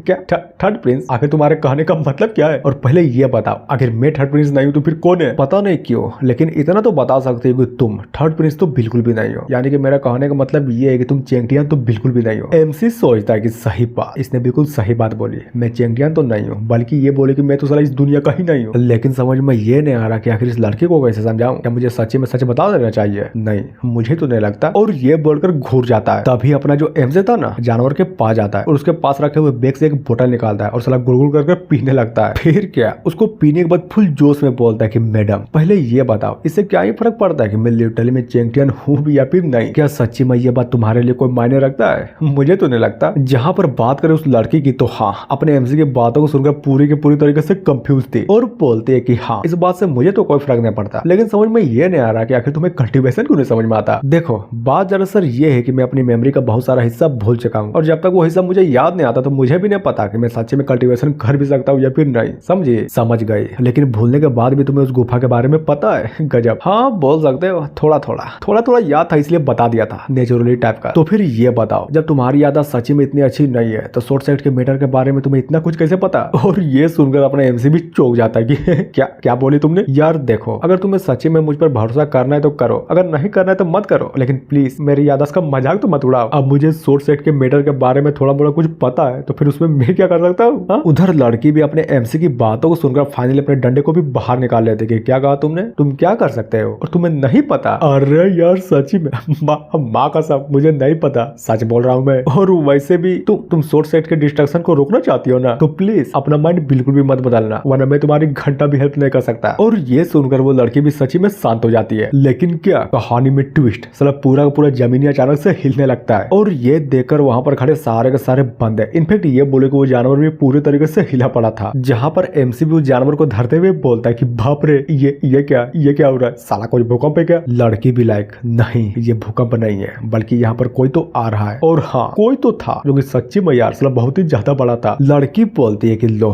फाइनली आ गया, और ये सुनकर अपना एमसी बोलता है कि कौन आ गया, कौन आ गया, अरे यार कौन आ गया। तभी दिखाया जाता है कि वो आने वाली चीज कोई और नहीं बल्कि ये बोले कि एक बहुत ही बड़ा जायंट स्नेक थी, जिसके सामने ये तीनों के तीनों तो सच्ची में साला बहुत ही ज्यादा छोटे लग रहे थे। मेन कैरेक्टर बोलता है कि इसकी माँ का ये तो साला 7 लाइफ पाइथन है ना। रुको एक मिनट, उसके ऊपर लगे फूल को गिनने दो, 1 2 3 4 5 6 7। अरे यार ये तो सच्ची में 7 है, इसका मतलब ये सच्ची में 7 लाइफ पाइथन है। नामुमकिन एक 7 जीवन वाला अजगर अपनी त्वचा को त्याग सकता है और यहाँ तक कि 7 बार नए सिरे से प्रजनन भी कर सकता है। और अगर एक बार ये सारा का सारा काम हो गया ना, तब ये सांप बड़ी आसानी से एक ह्यूमन का भी फॉर्म ले लेगा। और अगर गलती से भी ये चीज हो गया, तभी सांप का कल्टीवेशन हम जैसे ह्यूमन रेस के बिल्कुल इक्वल हो जाएगा। लेकिन सबसे इंपॉर्टेंट बात ये है कि ये सांप कोई और नहीं बल्कि ये बोले कि फ्यूचर के फीमेल लीड्स में से एक है। पर समझ में ये नहीं आ रहा कि आखिर ये यहाँ पर क्या कर रही है। साला इसका स्टोरी लाइन तो कुछ और है ना। जहां तक मुझे पता है कि सांप का इंसानी रूप धारण करने के बाद यान डायनेस्टी के अंदर जाएगी और वहां पर लिटरली में एक बेद बन जाएगी, और इसी तरह से कर करके फाइनली गेम के प्रोटेगनिस्ट से मिलेगी, जो कि मैं नहीं हूँ। और यही तो साला सबसे बड़ी दिक्कत की बात है, आखिर गड़बड़ हुई कहां पर। सांप को यहाँ पर नहीं होना चाहिए था, अरे बिल्कुल भी नहीं होना चाहिए था। लेकिन क्या अगर बात करें उस सांप की, तो हाँ, वो भी अपने टेल से कुछ ज्यादा खतरनाक लेवल के अटैक को अपने एमसी की ओर कर देती है, जिसको अपनी ओर आता हुआ देखकर अपना एमसी तो साला पूरे का पूरे तरीके से हिला पड़ा था। और हाँ, जैसे ही वो अटैक अपने एमसी को लग पाते, उससे पहले ये लड़की आकर अपने एमसी को बचा लेती है कि साले पागल हो गया क्या, आखिर तू वहां पर खड़ा क्यों था। और वो इतना बोल ही रही थी, तभी अचानक से बोलने के बाद अपनी जो लड़की थी ना, वो अपने एमसी को धरती है और उठाकर फटाक से बहुत ही दूर फेंक देती है। लेकिन कहीं और ने फेंकी थी, बल्कि ये बोले कि उसी बिल्ले की ओर फेंकी थी। जहां पर हमें राइटर की तरफ से बताया जाता है कि जो बिल्ला था ना, ये बिल्ला लिटरली मसला इतना हरामी था कि ये सारा का सारा कांड देखने के बाद मौके का फायदा उठाकर यहाँ से भागने का ट्राई कर रहा था, लेकिन नहीं निकल पाता, क्योंकि उसके निकलने से पहले ही अपना एमसी आकर इससे टकरा हो गया था। लड़की बोलती है कि बिल्ले मेरी बातों को ध्यान से सुन, चाहे कुछ भी हो जाए तुम्हें इस बच्चे को बचाना है, समझे। और अगर नहीं हो पाए ना, तो फिर देखना मैं तुम्हें कहीं से भी ढूंढ निकालूंगी और वहीं पर मार डालूंगी। और ये सुनकर उधर उस बिल्ले की भी पूरी के पूरी तरीके से फट जाती है। जहां पर बात करें लड़की की, तो भी एक आई से बनी हुई चीज को अपने एमसी को देते हुए बोलते कि ये लो, तुम इसको अपने पास रखो, और एक बात याद रखना, जैसा ये चीज स्ट्रेंज मूवमेंट करे ना, इसको फटाक से तोड़ देना। एमसी भी लाइक क्या बोला तूने, मैं कुछ समझा नहीं, और पहले ये बताओ कि तुम कहां पर जा रही हो। सीन चेंज होता है लड़के की ओर, जो कि चली गई थी। इनफैक्ट ये बोले कि उस सांप से फाइट करने के लिए फाइनली तैयार थी, और फाइट स्टार्ट हो जाती है, जहां पर लड़की भी एक अटैक को करते हुए बोलती है कि ये ले मर। लेकिन सांप भी थोड़ी ना चुप बैठता, वो भी उसके अटैक को काउंटर करने के लिए एक अटैक को कर देती है। अब बात है अपने बिल्ले की ओर, जहां पर अटैक के इम्पैक्ट के कारण सारा का सारा असर इसको बुझा रहा था, और फुल शिद्दत से अपने एमसी को भी बचाया जा रहा था। इधर मेन कैरेक्टर भी चिल्लाते हुए लड़की से बोलता है कि मैं जुआंटियन पिक पर तुम्हारा इंतजार करूंगा, जल्दी से वहां पर आ जाना, समझी। लड़की भी लाइक कोई जरूरत नहीं है। अब यार क्या जरूरत नहीं है, क्या जरूरत नहीं है, लगता है तो मेरी बातों को अच्छे से नहीं सुनी। मैं कह रहा हूँ कि मैं जुआंटियन पिक पर तुम्हारा इंतजार करूंगा। जिसको इस तरह से फिक्र करता हुआ देखकर लड़की भी एक पल के लिए स्टन हो जाती है, और फाइनली बोल देती है कि ठीक है, तुम मेरा वहीं पर इंतजार करना, और हाँ फिक्र मत करना, इस सांप को मारने के बाद मैं तुरंत लौटूंगी। तभी हमें सांप की होशियारी को दिखाया जाता है। वो उस लड़की पर अटैक को न कर बल्कि ये बोलो बहुत ही पावरफुल अटैक को अपने एमसी की ओर कर देती है। और ये देखकर अपने एमसी का चौका वो शकल तो देखो, साला बहुत ही ज्यादा डरा हुआ था। वो बोलता है कि साले तेरी माँ का कुछ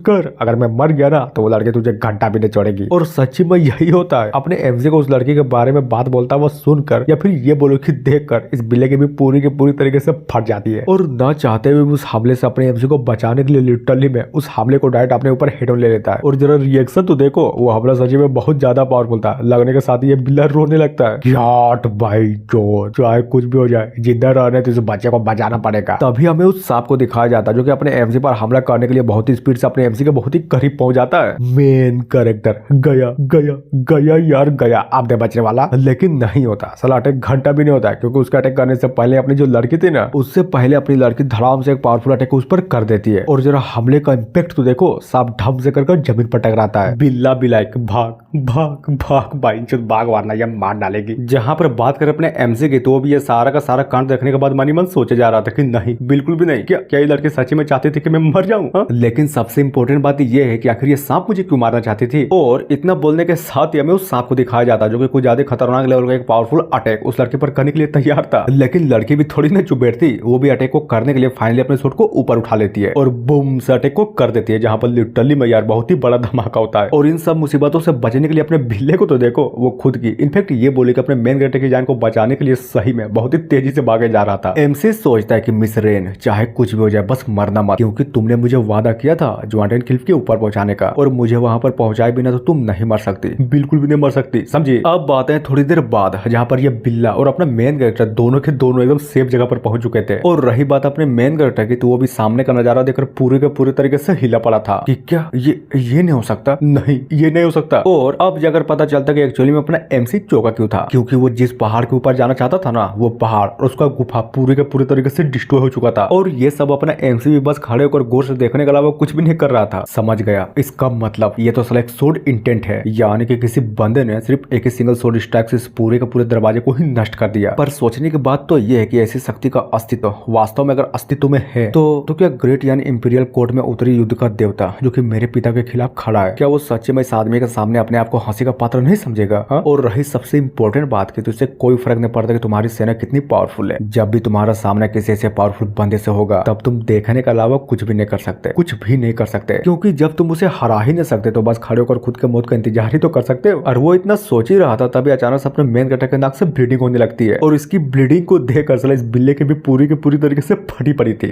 अरे यार क्या हुआ, मरना मत, प्लीज प्लीज मरना मत, अगर तुम्हें कुछ भी हो गया ना तो वो लड़की मुझे नहीं छोड़ेगी। हाँ समझ गया, लेकिन चिंता मत करो, मुझे कुछ नहीं हुआ, ये बस एक छोटी मोटी सी ब्लीडिंग है। तभी अचानक से बूम से अपने बिल्ले के पीछे बहुत ही जोरदार धमाका होता है, जिसको देखने के बाद ये दोनों भी एक पल के लिए चौंके पड़े थे। और हाँ, जैसे धूल साफ होता है ना, तो ऊपर के साइड कोई और नहीं बल्कि ये बोले कि वही स्नेक था। एमसी भी लाइक बाप रे, ये सांप का सच्ची में मुझ पर दोबारा से अटैक करेगा क्या? सीन चेंज होता है ऊपर के साइड, जहाँ पर हमें लिटरली में बहुत सारे शॉर्ट स्लेसेस को दिखाया जाता है। और वो स्लेस इतना पावरफुल था कि जैसे वो सांप को लगती है ना, तो सांप धम से करके जमीन पर गिर जाता है। और अपने आप को कुचलने से बचाने के लिए ये दोनों भी वहां से गायब। मेन कैरेक्टर क्या हुआ, कौन जीता? अब यार कहीं लड़की मर तो नहीं गई ना? लेकिन नहीं मारी थी, वो लड़की जिंदा थी। इनफैक्ट ये बोले कि उस मारे हुए सांप के ऊपर खड़ी थी। और जरा एटीट्यूड तो देखो, सांप को मारने के बाद वाला एटीट्यूड। तभी दिखाया जाता है कि सांप के ऊपर जो फ्लावर था ना, उसको भी अपने शॉर्ट का अटैक से काट देती है, जिसको इस तरह से करता हुआ देखकर अपना एमसी भी चौंका पड़ा था और फटाक से बहुत ही स्पीड से दौड़ता उस फ्लावर को पकड़ लेता है। और मन ही मन सोचे जा रहा था कि ये लड़की सच्ची में कहीं पागल तो नहीं हो गई ना? हा? ये फूल कोई नॉर्मल सा फूल नहीं है, बल्कि ये बोले कि ये बियॉन्ड द प्राइज है। अगर इससे सच्ची में रिफाइन किया जाए ना, तब इससे गोल्डन पिल या फिर ये बोले कि ब्लड स्पिरिट रिवर्स पिल बनाया जा सकता है। जहां पर बात करूं ब्लड स्पिरिट रिवर्स पिल की, तो इससे बड़ी आसानी से कोई भी आदमी अपनी सोल या फिर ये बोले कि अपने बॉडी के हर तरीके के चोट को ठीक कर सकता है। और यहाँ तक इस फ्लावर का और भी बहुत ज्यादा यूजेस है, लेकिन उसके बारे में फिलहाल के लिए तो मुझे तो बिल्कुल भी नहीं पता। पर सोचने की बात तो ये है कि ये सांप जो कि आगे चलकर लड़के का रूप लेकर इस गेम के हीरोइन में से एक होने वाली थी, वो तो साला एक्चुअली में मर गई। इसका मतलब मैं क्या समझो, जैसे मैं इस गेम के अंदर आया, कहीं मेरे चक्कर में इस गेम की स्टोरी के पूरी तरीके से माँ बहन तो नहीं हो गई ना? और अगर सच्ची में ऐसा है तो इस गेम के बारे में मुझे जो भी नॉलेज है, इसका मतलब वो सब तो बेकार हो गया। और वो इतना सोच ही रहा था तभी अचानक से उसका ध्यान ऊपर के सट जाता है। एक मिनट, ये क्या, ये लड़की आखिर करने के जाती है? तभी दिखाया जाता है कि वो जो लड़की थी ना, वो सांप से फाइट करने के चक्कर में पूरी तरीके से एकजॉस्ट हो चुकी थी और लड़खड़ाते हुए बेहोश होकर जमीन की ओर गिरने लगती है। और हाँ, जिसको इस तरह से गिरता हुआ देखकर अपना एमसी भी बहुत ही स्पीड से उस लड़की को दौड़ने लगता है और एट द एंड उस लड़की को धरकर बचा लेता है और चिल्लाए जा रहा था कि क्या हुआ अबे यार क्या हुआ, तुम ठीक तो हो ना? अब बात है थोड़ी देर बाद जहाँ पर फाइट हुई थी ना, वहाँ पर अचानक से दो लोगों की एंट्री होती है। और ये दोनों कोई और नहीं बल्कि ये बोले कि वही दोनों थे, आई मीन वही लड़का और लड़की जो कि अपने एमसी का पीछे किए जा रहे थे। लड़का बोलता है कि गजब, ये तो बहुत ही ज्यादा अच्छा हुआ कि मैंने यंग मास्टर का पीछा अकेले नहीं किया। मेरा सोचना बिल्कुल सही था कि हाँ, तुम एक बार रिपोर्ट कर आ जाओ, फिर हम दोनों मिलकर इन लोगों का पीछा करेंगे। लड़की भी लाइक मुझे विश्वास नहीं हो रहा, ये तो 6 रिवोल्यूशन 7 लाइफ पाइथन है ना, जो कि ह्यूमन फॉर्म से सिर्फ एक कदम दूर थी, लेकिन देखो तो मर गई। जिसकी बातों को सुनकर बंदा बोलता है कि तो इसका मतलब तुम समझ ही गई ना, ऐसी फॉरबिडन बिंग को मारने के लिए इस लेवल का सोर्ड आर्ट सिर्फ एक ही पर्सन के पास है। और वो पर्सन, हाँ बिल्कुल, वो पर्सन कोई और नहीं बल्कि ये बोलो कि रेन किंगमो है, वो भी सोर्ड सेक्स से। क्या मतलब, कहीं तुम्हारे कहने का मतलब ये तो नहीं ना कि हमारे थर्ड यंग मास्टर को किडनैप करने वाला कोई और नहीं बल्कि रेन किंगमो है? यार देखो, मैं फिलहाल के लिए पूरी तरीके से श्योर तो नहीं हूँ, लेकिन हाँ, इस तरह के आतंक को देखने के बाद मुझे तो वही लगती है। सुनो, जितनी जल्दी हो सबसे बड़े वाले यंग मास्टर को इन्फॉर्म करो, समझे? और हाँ, इस जगह का लोकेशन भी बता देना। लड़की बोलती है क्या मतलब, हमने थर्ड यंग मास्टर को तो अभी तक ढूंढा भी नहीं है और आप बोल रहे हैं कि बड़के वाले को इन्फॉर्म कर दो। पर क्यों? बंदा बोलता है क्योंकि हमने ऑलरेडी थर्ड यंग मास्टर को ढूंढ लिया। देखो जिसने थर्ड यंग मास्टर का अपहरण किया है ना, वो छिपने की कोशिश तो बिल्कुल भी नहीं कर रहा। इनफैक्ट ये बोले कि पूरा का पूरा सीधा जा रहा है। ध्यान से देखो, जरा गौर से सोचो, मैंने जो कुछ भी अभी तक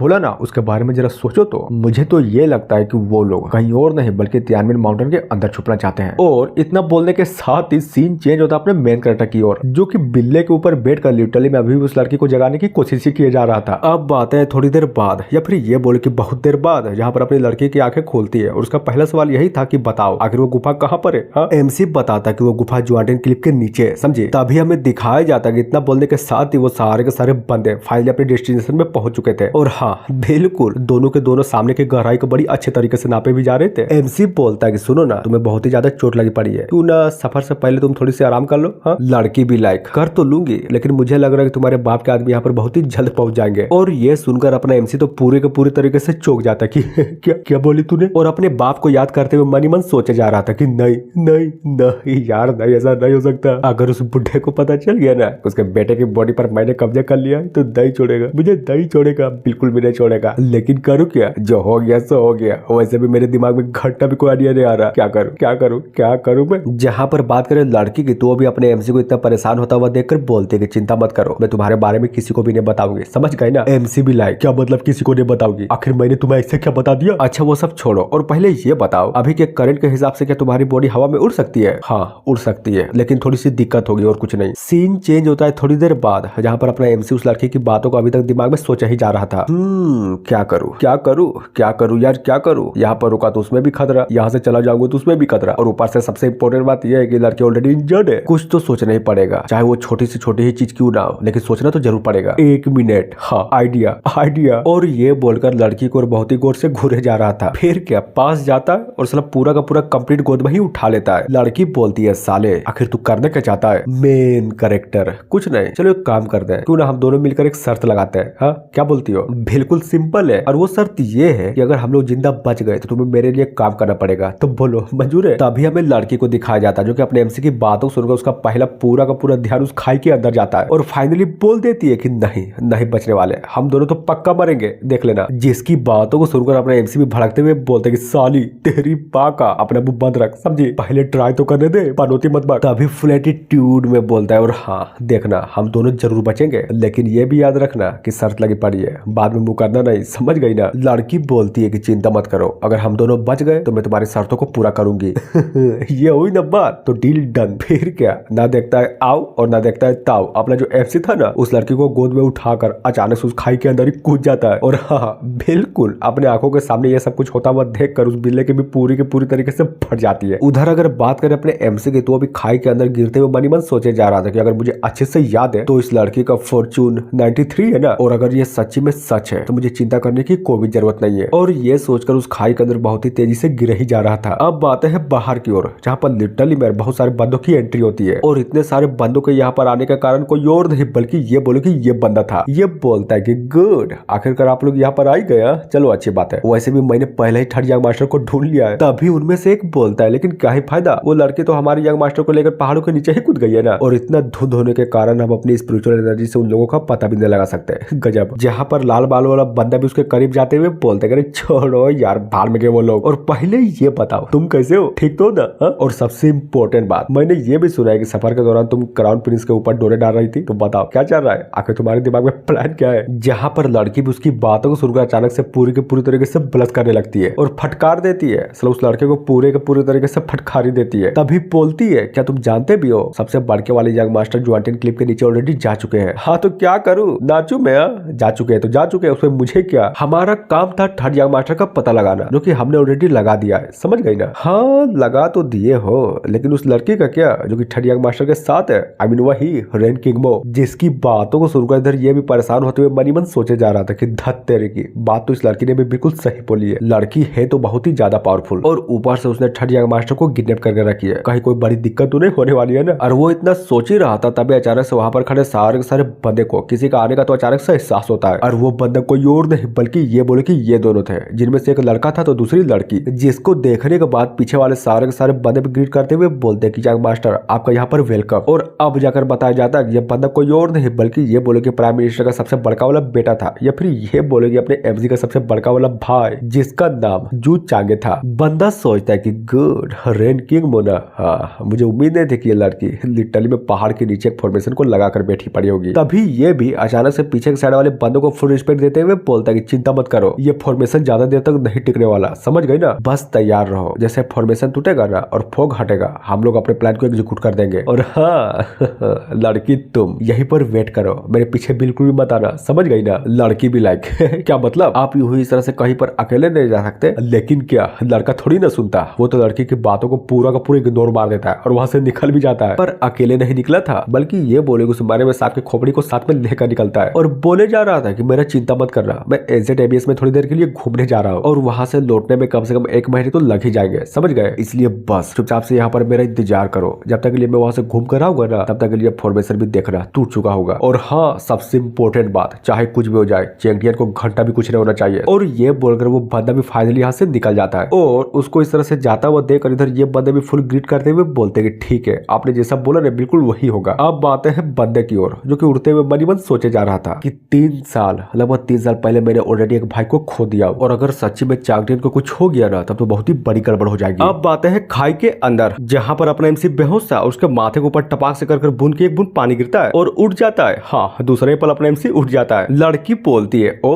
तो तुम उठ गए। एमसी भी लाइक हाँ उठ गया, तो अच्छी बात है कि तुम उठ गए, लेकिन पहले मेरा हाथ तो छोड़ दो। क्या ओ सॉरी यार मैं भूल गया था। और ये बोलकर मनी मन सोचता है कि गजब, इस लड़की का फॉर्चून तो लिटरली में 93 है और जबकि मेरा फॉर्चून सिर्फ 3। अगर मैं इस गुफा में अकेले कूदता ना तो माँ कसम सच्ची में मैं मर जाता। वो तो भला हो इस लड़की का जिसका फॉर्चून इतना है जिसके कारण हम दोनों यहाँ पर बच पाए, वरना इस माउंटेन के अंदर जिस तरह का रूल था ना कि इस गुफा के अंदर सिर्फ वही आ सकता है जिसका फॉर्चून लेवल बहुत ही ज्यादा है, जिसके चक्कर में इस लड़की के न रहने पर मेरे सच्ची में एल लग जाते हैं। तभी सामने की ओर देखे जा रहा था, जहाँ पर बात करें उस लड़की की तो भी बहुत ही गौर से बस अपने एमसी को ही घूरे जा रही थी और एट द एंड अपने एमसी को थैंक यू बोलती है। मेन कैरेक्टर बोलता है कि वो सब चीज तो ठीक है लेकिन शर्त का क्या, अब जबकि हम दोनों लिटरली में बच चुके हैं, यानी कि शर्त में पूरी तरीके से जीत चुका हूँ, तो मिस रेन आपको तो पता ही है ना कि सिर्फ थैंक यू से काम नहीं चलने वाला, समझे। जिसकी बातों को सुनकर लड़की भी अपना मुंह बनाते हुए बोलती कि क्या मतलब, आखिर तुम मुझसे करवाना क्या चाहते हो। अरे यार आखिर तुम्हारे दिमाग में चल क्या रहा है, माँ कसम मैं कुछ भी गलत नहीं सोच रहा हूँ। और हाँ सबसे इम्पोर्टेंट बात, मैं तुमसे ज्यादा कुछ उम्मीद लगाकर नहीं बैठा हूँ, बस इतना करो कि तुम मेरी हेल्प करो और कुछ भी नहीं। और ये बोलकर पीछे की साइड बहुत ही गौर से देखता है, जहाँ पर यह भी मनी मन सोचे जा रहा था कि 1 मिनट, जहाँ तक मुझे अच्छे से याद है इस जगह पर एक छुपा हुआ खजाना तो जरूर होना चाहिए। और ये बोलकर खड़े होकर जेड बेड की ओर जाने लगता है और जैसे ही तकिए के नीचे देखता है ना तो हाँ वहाँ पर वो चीज थी और वो चीज कुछ और नहीं बल्कि ये बोले कि एक स्पेस रिंग थी, जिसको देखने के बाद अपने एमसी भी पूरा का पूरा खुश और दूसरे पर उसका पूरा का पूरा मुंह ही बन जाता है कि 1 मिनट यार 1 मिनट, इस स्पेस रिंग को खोलने के लिए लिटरली में क्यों आई एनर्जी की जरूरत पड़ती है जो कि मेरे पास घंटा भी नहीं है और होगी भी कैसे। आखिरकार मैं एक नॉर्मल इंसान जो ठहरा, क्या करो इस लड़की से हेल्प ले लूं क्या। हाँ चलो ले ही लेता हूँ। लड़की ये लो रिंग और चलो जल्दी करो, इसके अंदर जो भी सामान है ना उसको फटाक से बाहर निकालो, समझे। और वही होता है, अपने एमसी ने जैसा बोला था लड़की बिल्कुल वही करती है। उस रिंग में जितने भी सामान थे ना वो सारे के सारे सामान को फाइनली बाहर रख देती है कि लो खत्म हो गया, ये रिंग तो खाली हो गई, लगता है कि मैंने सारा का सारा सामान बाहर निकाल दिया। जिसे सुनने के बाद अपने एमसी भी ढम से कर जमीन पर गिर जाता है कि यार मैंने तो बोला था तुम्हें काली करने के लिए, भूल गई थी क्या। खैर छोड़ो वो सब, फिलहाल के लिए मेरे पास जो भी सामान है ना उन सारे के सारे सामानों को मुझे अच्छी तरीके से जांच करनी है। Cultivation method, combat technique, blood jet और यहाँ पर पहनने के लिए कपड़े भी है। और सबसे इंपॉर्टेंट बात ये है कि यहाँ पर बहुत सारे पिल्स भी है और ये रहा 9 रिटर्निंग पिल जो कि बड़े बड़े घाव को चुटकी बजाते हैं ठीक कर सकती है। और ब्लड स्पिरिट बॉडी फ्यूजिंग पिल भी है। गजब, यानी कि मैं अपने सोल को अपने बॉडी के साथ बहुत ही अच्छे तरीके से फ्यूज कर सकता हूँ। और रही बात कल्टीवेशन मेथड की, तो ये तो मेरे लिए बहुत ही बड़ी काम की चीज है। जब एक बार मेरा सोल मेरी बॉडी के साथ अच्छे से फ्यूज हो जाएगा ना तब मैं अपनी कल्टीवेशन को भी बड़ी आसानी से कर सकता हूँ। और ये सोचकर फाइनली उस लड़के को पिल देता है कि ये लो, इसे कहते हैं 9 रिटर्निंग पिल जो कि तुम्हारी चोटों को बड़ी आसानी से ठीक कर देगी, समझिए। लेकिन हाँ बस इतना ही, इससे ज्यादा मैं घंटा भी कुछ नहीं देने वाला, इसलिए बस पिल खा और अपने चोट को ठीक कर। और ये क्या है, ये जेड बॉक्स, ये मेरे किसी काम का नहीं है। लड़की एक काम कर, ये ले, इसको भी अपने पास रख और खुश हो जा, समझ ले कि तुझे एक बहुत ही बड़ी गिफ्ट मिली है। तभी हमें लड़की को दिखाया जाता है जो कि अपने एमसी की बातों को सुनकर बस उसको ही घूरे जा रही थी और अचानक से अपने हाथों को अपने अरमानों की ओर बढ़ाने लगती है, जिसको इस तरह से करता हुआ देखकर अपने एमसी भी एक पल के लिए चौंका पड़ा था कि अरे यार आखिर तुम करने का चाहती हो, मेरी माँ मैं उस किस्म का इंसान नहीं हूँ, समझ। और अब जाकर पता चलता है कि एक्चुअली में कर रही थी, वो जो सांप वाला फूल था ना उसी को अपने अरमानों से बाहर निकाल रही थी और कुछ भी नहीं। लड़की बोलती कि क्या मैं क्या कर रही हूँ, मैं तो उसके बदले इस फूल को देना चाहती हूँ। ओह माय गॉड, तो ये था मतलब, अब समझा। मैं तो साला डर गया था, लेकिन समझ में ये नहीं आ रहा कि इस लड़की ने इस फूल को निकाला कब, ये फूल तो मेरे पास था ना। 1 मिनट, हाँ अब याद आया, जब मैं बेहोश था तब इस लड़की ने तब उस फूल को बाहर निकाला होगा। और इतना सोचने के बाद बोलता है कि ठीक है, एक काम करो, उस फूल को उस स्पेस रिंग के अंदर डाल दो। लड़की भी लाइक ठीक है, और ये बोलकर उस फूल को उस स्पेस रिंग के अंदर डाल देती है। अब बात है थोड़ी देर बाद, जहाँ पर अपने एमसी उन सारे चीजों को लेने के बाद फाइनली जेट टैबलेट के ऊपर बैठ जाता है और बहुत ही गौर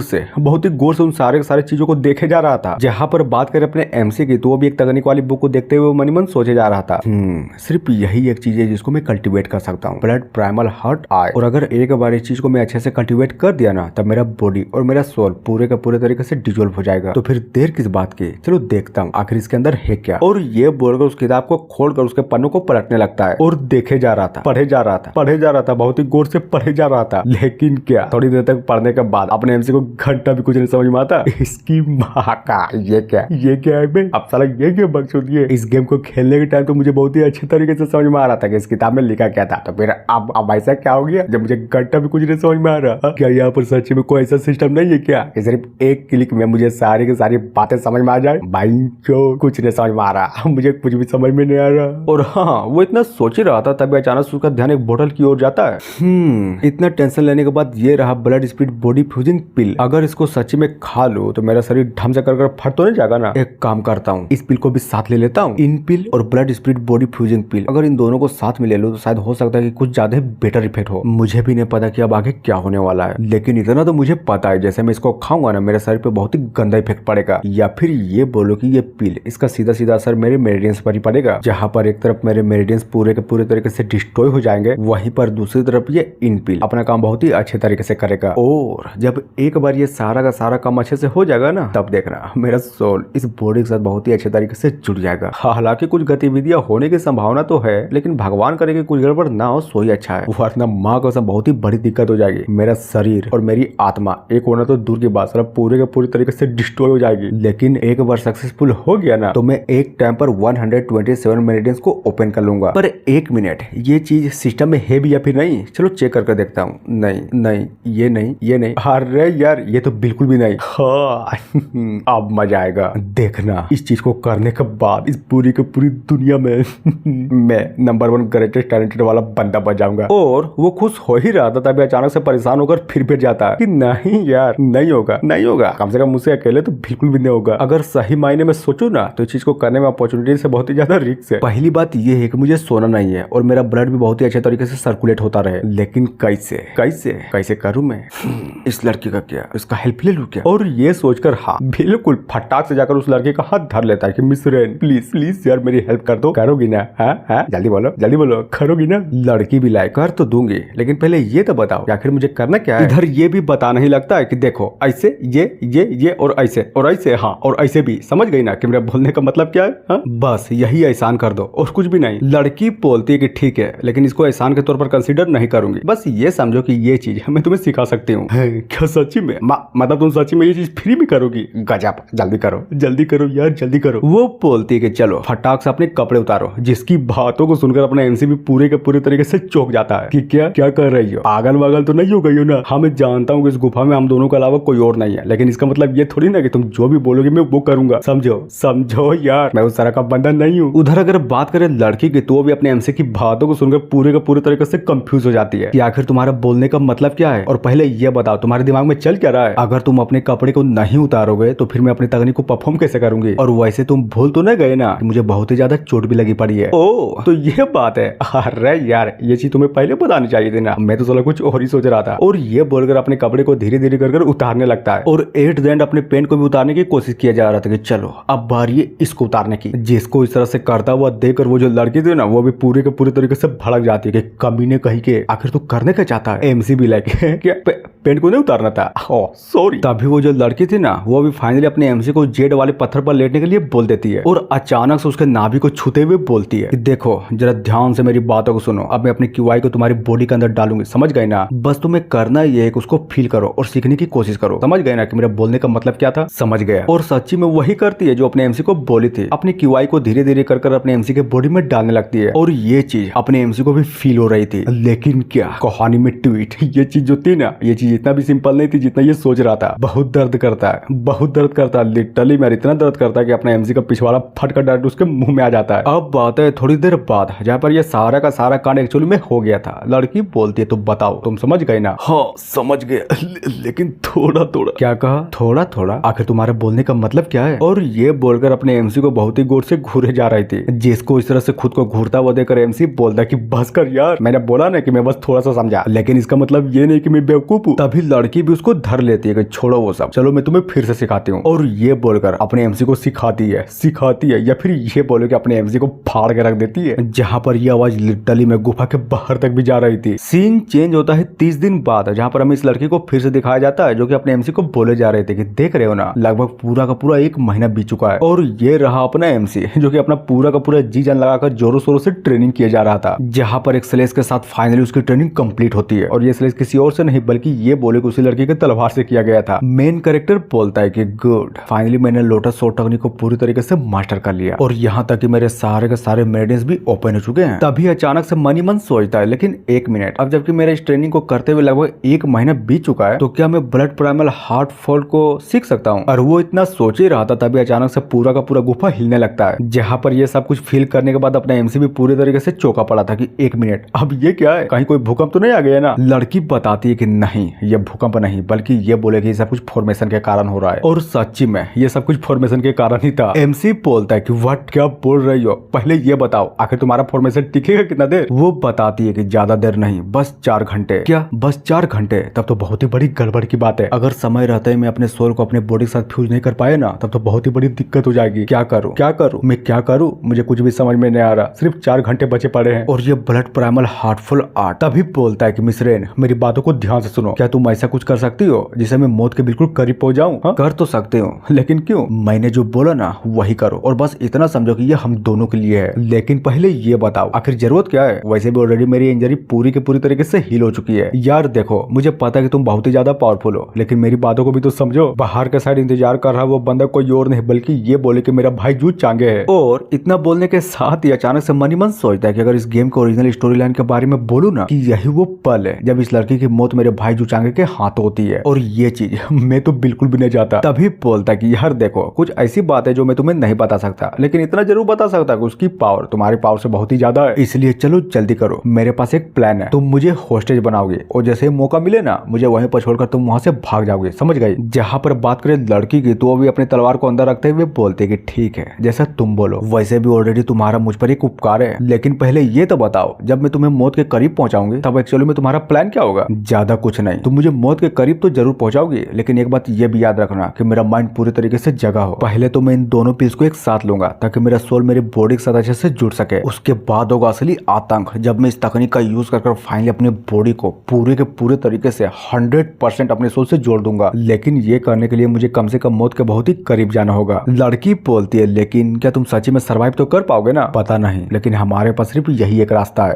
समझ गई, तो ठीक है अपने आप को तैयार कर लो। और ये बोलकर अचानक से अपनी एमसी पर अटैक को कर देती है, जिसको इस तरह से अचानक से करता हुआ देखकर अपने एमसी भी एक पल के लिए चौंक जाता है। जहां पर बात करें अपने एमसी की तो अटैक लिटरली में इतना पावरफुल होता है कि धीरे धीरे कर अपने एमसी को जमाने लगता है। और हाँ, इस चीज के कारण अपने एमसी को धीरे धीरे कर बहुत ही ज्यादा दर्द भी हो रहा था। लेकिन क्या यह दर्द फाइनली इतना बढ़ जाता है कि अपने एमसी भी इस दर्द को नहीं बर्दाश्त कर पाता और धीरे धीरे कर अपने मेन कैरेक्टर की आंखें बंद होने लगती है, बेहोश होने लगता है, जो कि नहीं होना था। पर तभी कहानी में ट्विस्ट, वो जो लड़की थी ना वो अपनी क्यूआई का यूज कर अपने एमसी को जगा देती है कि जागते रहो, बिल्कुल भी मत सोना। एमसी भी लाइक थैंक यू मेरी हेल्प करने के लिए। और ये बोलकर वो दोनों के दोनों पिल को एक ही बार में गपक लेता है और लिटरली में दर्द के मारे चिल्लाया जा रहा था, बहुत ही जोरों शोरों से चिल्लाया जा रहा था कि चाहे कुछ भी हो जाए मैं करूंगा, मैं अपनी आत्मा को अपनी बॉडी के साथ जोड़ के जरूर रहूंगा। और एट द एंड उसी तकनीक वाली बुक को निकालता है और फाइनली उसी तकनीक को परफॉर्म करने लगता है, जहां पर अपने एमसी के शरीर से रेड ऑरा निकल कर उसके माथे के ऊपर एक बहुत ही बड़ा फाउंडर बने जा रहा था। और इसी तरह से करते करते अपने एमसी को इस बॉडी के पास के बहुत सारी यादें भी आई जा रहा था। जहां पर अपने एमसी एक तरफ नंगी लड़कियों को नहाते हुए देखकर मजा लूटे जा रहा था तो वहीं दूसरी तरफ कमजोरों को परेशान कर मजा भी लूट रहा था। कभी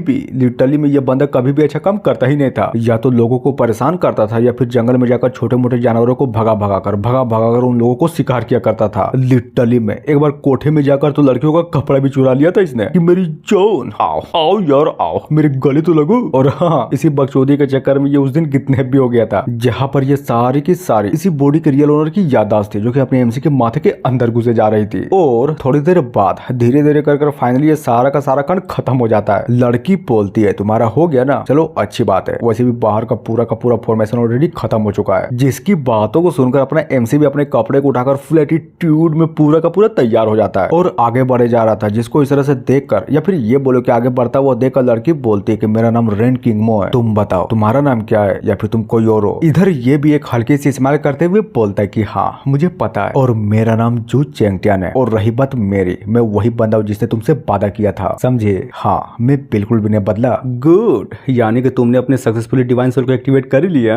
नाइस। तो तुम्हें क्या लगा था नहीं कर पाऊंगा? और वो इतना बोल ही रहा था तभी अचानक से पूरा का पूरा केब बहुत ही जोरों शोरों से बहुत ही स्पीड से हिलने लगता है। एमसी भी लाइक लगता है कि वो लोग फाइनली आ ही गए और ढम से कर एक बहुत ही बड़ा धमाका होता है जहाँ पर हमें उन्हीं बंदों को दिखाया जाता है जो कि अपने एमसी या फिर ये बोले कि अपने थर्ड प्रिंस को खोजते हुए यहाँ तक आए हुए थे। कोई तो बोलता है कि मिस रेन चलो जल्दी करो और अपने आप को बाहर निकालो। जिसकी बातों को सुनकर अपनी लड़की भी फाइनली बाहर निकलने के लिए तैयार हो जाती है और जैसे ही अपने तलवार को निकालना ही वाली थी तभी अचानक से अपना जो एमसी था ना उसको इस तरह से करने से रोक देता है कि चिंता मत करो, मैं हूं ना, सारा का सारा काम मुझ पर छोड़ दो। तभी बोलता है कि सुनो बे सब लोग, मेरी बातों को ध्यान से सुनो। इस लड़की ने मुझे घंटा भी नुकसान नहीं पहुंचाया तो एक काम करो जाने दो। मैं ये चाहता हूँ कि लड़की यहाँ से चली जाए। समझ गए ना कि मेरा बोलने का मतलब क्या था। और हाँ जैसे धूल हटती है ना तो अब जाकर पता चलता है कि एक्चुअली में बाहर के साइड खड़े हुए सारे के सारे बंदे थे कौन। जहाँ पर बात करें अपने एमसी की तो भी मार्क्स वाली लड़की को देखते हुए मनी मन सोचा जा रहा था कि एक मिनट ये लड़की ना क्या ये वही नहीं है जो हमेशा मेरे भाई जुचांगे के बगल में रहती थी और जब भी वो मुझे पीटता था तो उसको हथियार लाकर देने वाली यही लड़की तो थी। लेकिन समझ में ये नहीं आ रहा कि आखिर ये लड़की यहाँ पर क्या कर रही है। उधर लड़की भी अपने एमसी को देखते हुए लाल बाल वालों को बोलता है कि जुचैन एक काम करो जल्दी से थर्ड यंग मास्टर को यहाँ पर लेकर आओ। वो भी लाइक ठीक है। और जैसे वो कुछ कर पाता तभी अचानक से सामने का नजारा देखकर वहां पर खड़े सारे के सारे बंदे भी पूरे के पूरे तरीके से चौंके पड़े थे क्योंकि अपना एमसी जो कि पहले नल्ला था घंटा भी कल्टीवेशन नहीं कर पाता था और यहाँ तक कि उसके सारे के सारे मेरिडियंस भी टूटे पड़े थे। लेकिन अगर बात करें अब की तो हाँ अपने एमसी अब पूरा का पूरा बदल चुका था। वो अपने हाथों में अपनी क्यूआई को लिटरली में बहुत ही आसानी से रिलीज कर पा रहा था। जहाँ पर ये भी फ्लैटिट्यूड में बोलता है कि मैंने क्या बोला, तुम लोगों को सुनाई नहीं दिया क्या? मैंने बोला ना कि इस लड़की को जाने दो। जिसे इस तरह से अपने बारे में बोलता हुआ देखकर इधर लड़की भी बहुत ही गौर से बस उसको ही देखे जा रहे थे। और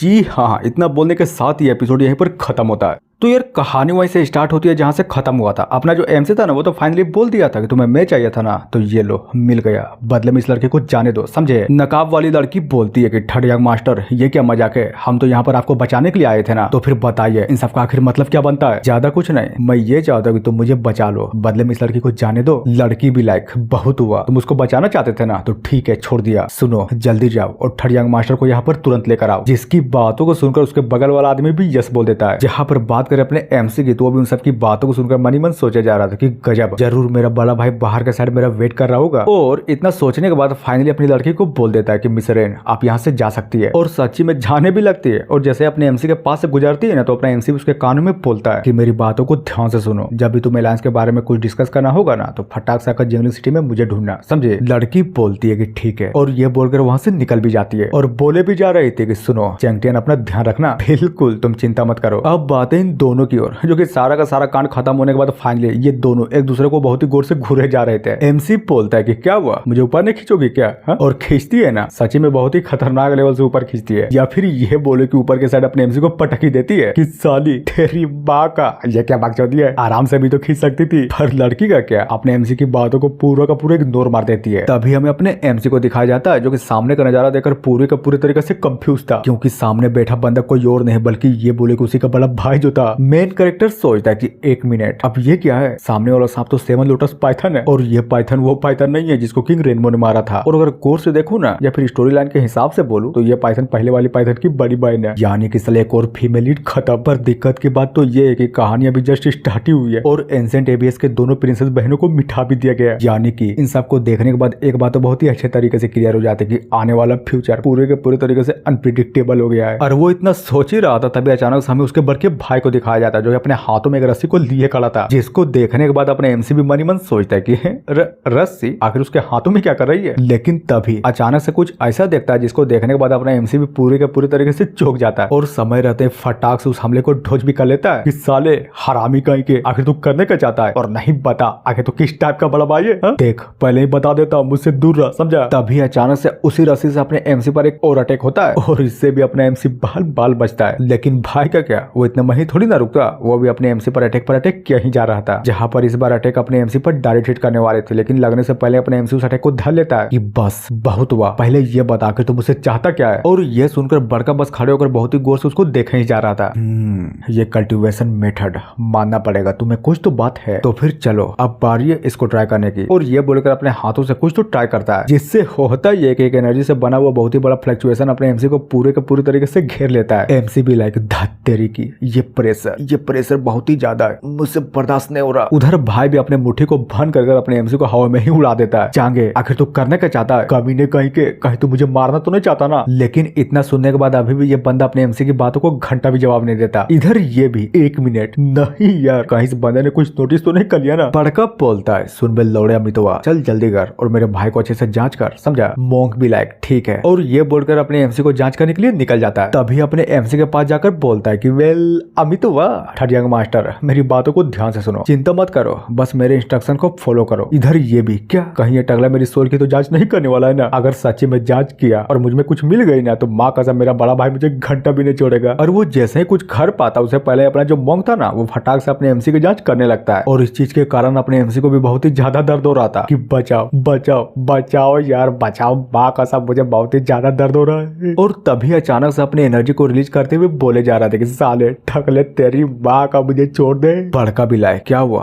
पता की है, कहीं कुछ दिक्कत तो नहीं है ना। टकलू बोलता है कि ना ना ना ना कोई गड़बड़ नहीं है, वैसे भी थर्ड यंग मास्टर फिजिकली तौर पर फिट है। लेकिन व्हाट लेकिन, बोलो आखिर तुम्हारा बोलने का मतलब क्या है। एमसी बोलता है कि सालो आज तुम लोगों ने जो मेरे साथ किया ना, उसको मैं कभी भी नहीं भूलूंगा, बस मौका मिलने दे। जैसे मैं अपने बाप के साथ मिलूंगा ना, ये सारे के सारे कांड के बारे में उनको बताऊंगा। और बढ़ के भैया तुम तो कुछ ज्यादा कमीने निकले, नहीं बताओ अपने छोटे भाई के साथ ऐसा कौन करता है। टकलू बताता है कि देखिए चिंता मत करिए, मैं बस थर्ड यंग मास्टर के कांग्रेसियल दाऊ बॉडी के बारे में बोल रहा था। लगता है कि इस चीज को इन्होंने कुछ दिनों पहले ही अवेकन किया है। और ये सुनकर बड़का वाला जो भाई था ना, वो भी पूरे का पूरी तरीके से चौंक जाता कि 1 मिनट क्या कहा तुमने, कांग्रेसियल दाऊ बॉडी। और ढम से कर अपने एमसी को जमीन पर फटक भी देता है। और दूसरे पल बहुत ही स्पीड से अपना बड़का वाला भाई अपने एमसी के बहुत ही करीब पहुंच जाता है कि देखने दो अभी अभी जो तुमने बोला वो बिल्कुल सच है ना। अरे यार आखिर तू करने क्या चाहता है, पागल तो नहीं हो गया ना, अब कितना देखेगा। तू रुक जा बस वेट कर, जैसे मेरा कल्टीवेशन लेवल तुझसे ज्यादा होगा ना, तुम्हें नहीं छोड़ूंगा। क्या कहा तुमने, नहीं छोड़ोगे, गुड। और ये बोलकर मुस्कुराने लगता है कि जरा मैं भी तो देखो, नहीं बताओ आखिर तुम्हारे जैसे कचड़े की हिम्मत कैसे हुई मुझे धमकाने की।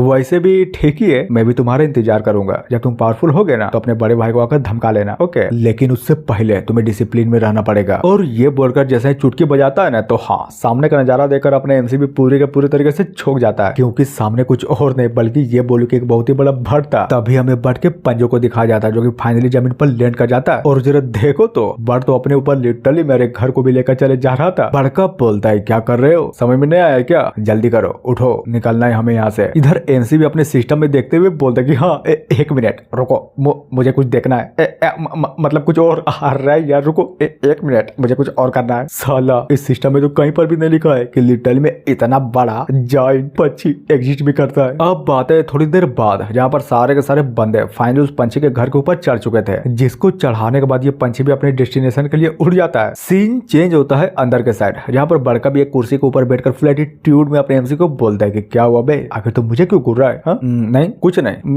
मैं तो बस ऐसे ही घूर रहा था। तभी सोचता है कि रुको यही मौका है, पहले अच्छे से जांच करने दो। जहाँ तक बात करें गेम की, तो वो जो बड़का वाला पाइथन बहन थी ना, वो तो बहुत ही ज्यादा पावरफुल थे। इनफैक्ट ये बोले कि मेरे बड़के भाई को कुत्ते की तरह पीटी थी। लेकिन समझ में ये नहीं आ रहा कि जब मैं गेम के अंदर आया तब ये कहानी चेंज कैसे हो गई। पिटना इसे था, लेकिन पिटा कौन, वो लड़की। यहाँ तक कि वो लड़की मर गई और उसको मारने वाला बंदा कोई और नहीं बल्कि मेरा बड़का भाई है। गजब। इधर अगर बात करें मास्क वाली लड़की की, तो वो भी फाइनली बोल देती है कि बड़के यंग मास्टर हम लोग जिंगजांग सिटी में पहुंचने वाले हैं।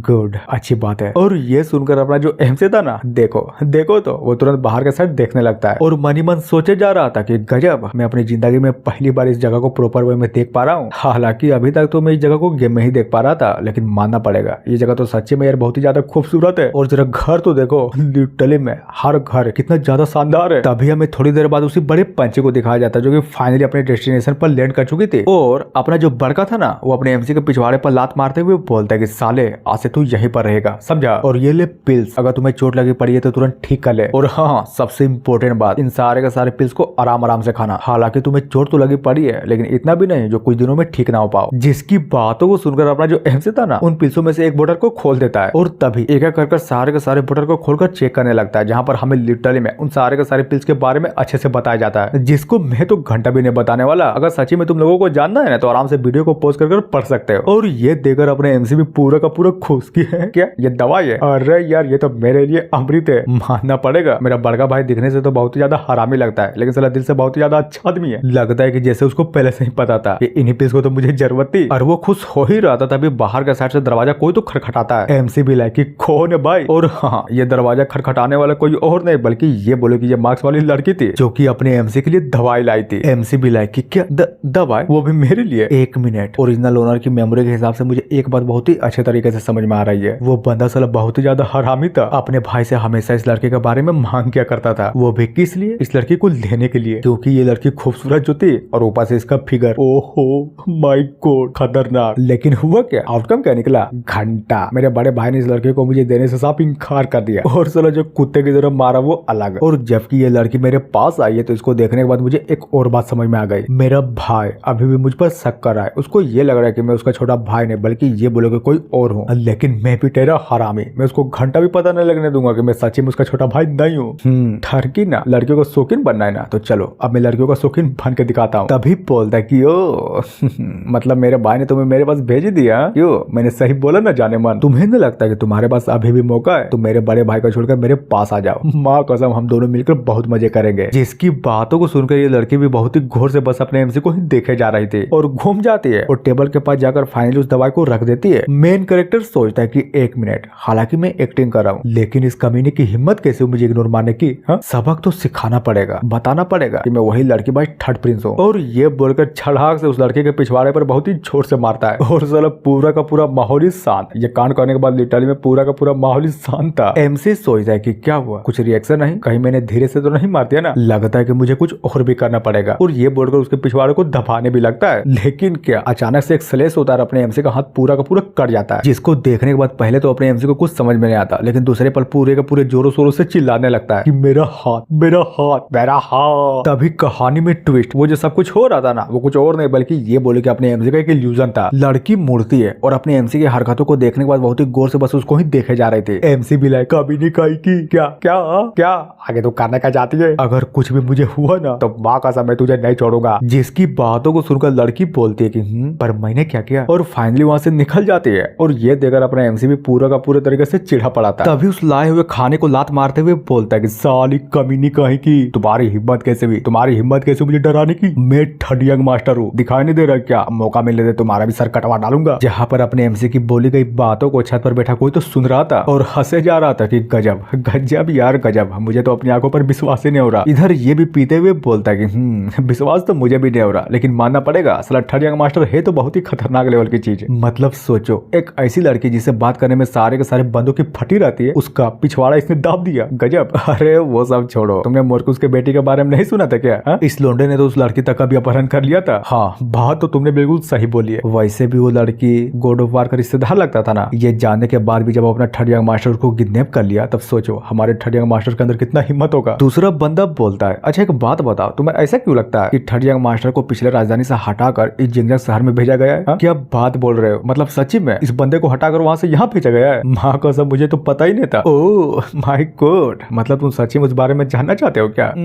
हाँ जानना तो चाहता हूँ लेकिन अगर सच्ची में तुम्हें नहीं बताने तो मत बताओ। अरे यार ठीक है बता देता हूँ। सुनो, जब लड़की किडनैप हुई थी ना तब उसका जो बाप था मोरकुस, वो प्रधानमंत्री के घर पर धावा बोल दिया था, समझे? और सभी को पता था कि गलती तो हमारे थर्ड यंग मास्टर की ही थी ना। तो उसी वक्त उसको बचाने के लिए लिटरली में बहुत ही ज्यादा कांड हुए थे। यार ये तो सच्ची में बहुत ही बड़ी बात है, मतलब वो मोरकुस का बच्चा साला बहुत ही ज्यादा हार्ड टेम्पर वाला है। सुनो जल्दी बताओ आगे क्या हुआ? थर्ड यंग मास्टर उस बंदे से बचा कैसे? बचा कैसे? सिंपल बात है, अपना बड़का वाला यंग मास्टर था ना, संभाल तो लिया था लेकिन हालांकि उस टाइम उन्हें भी नहीं पता था कि एक्चुअली में इस लड़के का आइडेंटिटी था क्या। एक मिनट, तुम्हारे कहने का मतलब क्या है? वो लड़के शहर में घुसे भी नहीं, उससे पहले अपना थर्ड यंग मास्टर उसको किडनैप कर लिया। ये कैसा कोइंसिडेंस है या फिर ये किसी की चाल थी? पता नहीं, लेकिन हाँ मुझे भी यही लगता है कि ये किसी न किसी की चाल थी। वैसे भी उस टाइम थर्ड यंग मास्टर ने खुद ही कहा था कि मेरा ये सब कुछ करने का कोई मतलब नहीं था, मैं तो साला किसी के स्पेल पर फंसा पड़ा था। और जब बाद में उसकी मेमोरी को चेक किया गया तो ना ही उसकी मेमोरी मिली और ना ही कल्प्रिट का पता चला, यानी कि पूरा का पूरा मोमेंट ही ब्लैंक। इधर ये भी मनी मन सोचे जा रहा था कि शायद ऐसा हो सकता है कि थर्ड यंग मास्टर के ऊपर मेमोरी अल्टरनेटिंग तकनीक का यूज किया गया होगा, और अगर सच में यूज ना होता ना तो वैसे भी कल्प्रिट का ऑलरेडी पता चल ही जाता, लेकिन नहीं चला। यानी कि बात बिल्कुल साफ है, यूज हुआ है। और इसी तरह से लिटरली में वहां पर बैठे उन दोनों के दोनों बंदे आपस में बहुत सारे बातें किए जा रहे थे। अब बात है थोड़ी देर बाद, जहां पर ये लाल बाल वाला भी परेशान होते हुए बोलता कि छोड़ो यार, जो हो गया सो हो गया, फिलहाल के लिए अभी का मोमेंट पर ध्यान देना चाहिए। सीन चेंज होता है कोठे पर, जहां पर हमें लिटरली में बहुत सारे खूबसूरत लड़कियों को दिखाया जाता है, और वहीं पर बाहर के साइड को जो टेबल पर हाथ मारते हुए बोलता है कि बकवास, बिल्कुल बकवास है ये सब बड़का यंग मास्टर ने एंशिएंट एबेस पर जाकर एक सांप को मार डाला, और हुआ क्या, जो नेशनल राइट मुझे मिलने वाला था वो उसको मिल गया। नहीं बताओ तो एक सांप को मारना कौन सी बड़ी बात थी, वो तो मैं भी कर सकता था ना। दूसरा बंदा बोलता है कि भाई क्या कर रहे हो, जो हो गया सो भूल जाओ, तुम्हें राइट चाहिए ना, तुम्हें वो कभी न कभी तो मिल ही जाएंगे। और हाँ, ये सारी की सारी बातें वहां पर खड़े सारे के सारे बंदे भी बहुत ही गौर से सुने जा रहे थे। बंदा बोलता है कि क्या मतलब है कि मुझे बाद में मिलेगा, वो प्राइम मिनिस्टर का बेटा तो मतलब कुछ भी, ये तो जरा सा नेपोटिज्म है ना। और सबसे इम्पोर्टेंट बात, थर्ड यंग मास्टर उस कमीने का क्या, साला जब मन पड़ता है लड़के किडनैप करता है और जब मन पड़ता है हम लोगों को कुचल देता है, ये कौन सी सही बात हुई। और वो इतना बोल ही रहा था तभी अचानक से पीछे साइड किसी की तो आवाज आती है कि एक मामूली से स्कॉलर की इतनी हिम्मत जो एक हाई कोर्ट के ऑफिसर के बारे में इस तरह से बातें बोल रहा है, क्या तुम भूल गए क्या कि इस चीज के ऊपर जांच बैठी थी और थर्ड यंग मास्टर ऑलरेडी निर्दोष निकला, क्या बकवास कर रहे हो, मतलब तुम्हें सच्ची में उस जांच के ऊपर विश्वास है क्या, तुम्हें क्या पता कि सच क्या है, सच तो मुझे पता है ना, इसीलिए तो मैं यहाँ पर खड़े को सबको चिल्ला चिल्ला कर बोले जा रहा हूँ। ओह तो ये बात है, तो फिर ये बताओ अगर इस चीज को लेकर मैं तुम्हें रिपोर्ट करूँ तो क्या तुम सच्ची में इस बारे में पता लगा लोगे। जहाँ पर ये सब कुछ सुनने के बाद लिटरली में वहाँ का माहौल पूरा का पूरा शांत हो जाता है, और हाँ ऊपर के साइड कोई और नहीं बल्कि ये बोले कि अपना एमसी था, जो कुछ स्कॉलर की बातों को बहुत ही घोर से सुने जा रहा था। तभी सोचता कि गजब, मैं तो यहाँ पर आया था बस घूमने के लिए, लेकिन कभी ये नहीं सोचा था कि यहाँ पर आने के बाद एक अच्छा सा शो देखने मिलेगा। लेकिन चिंता करने की कोई भी बात नहीं है, वो जिसको श्राप दे रहा है ना वो जू चैंपियन था जो कि ऑलरेडी मर चुका है, और मेरा उस श्राप से कोई लेना देना नहीं है, मैं तो बस उस बंदे के शरीर में आया हूँ। तभी लाल बालों वाला बोलता है कि थर्ड यंग मास्टर एक बात बताइए, आप यहाँ पर कब तक खड़े रहेंगे।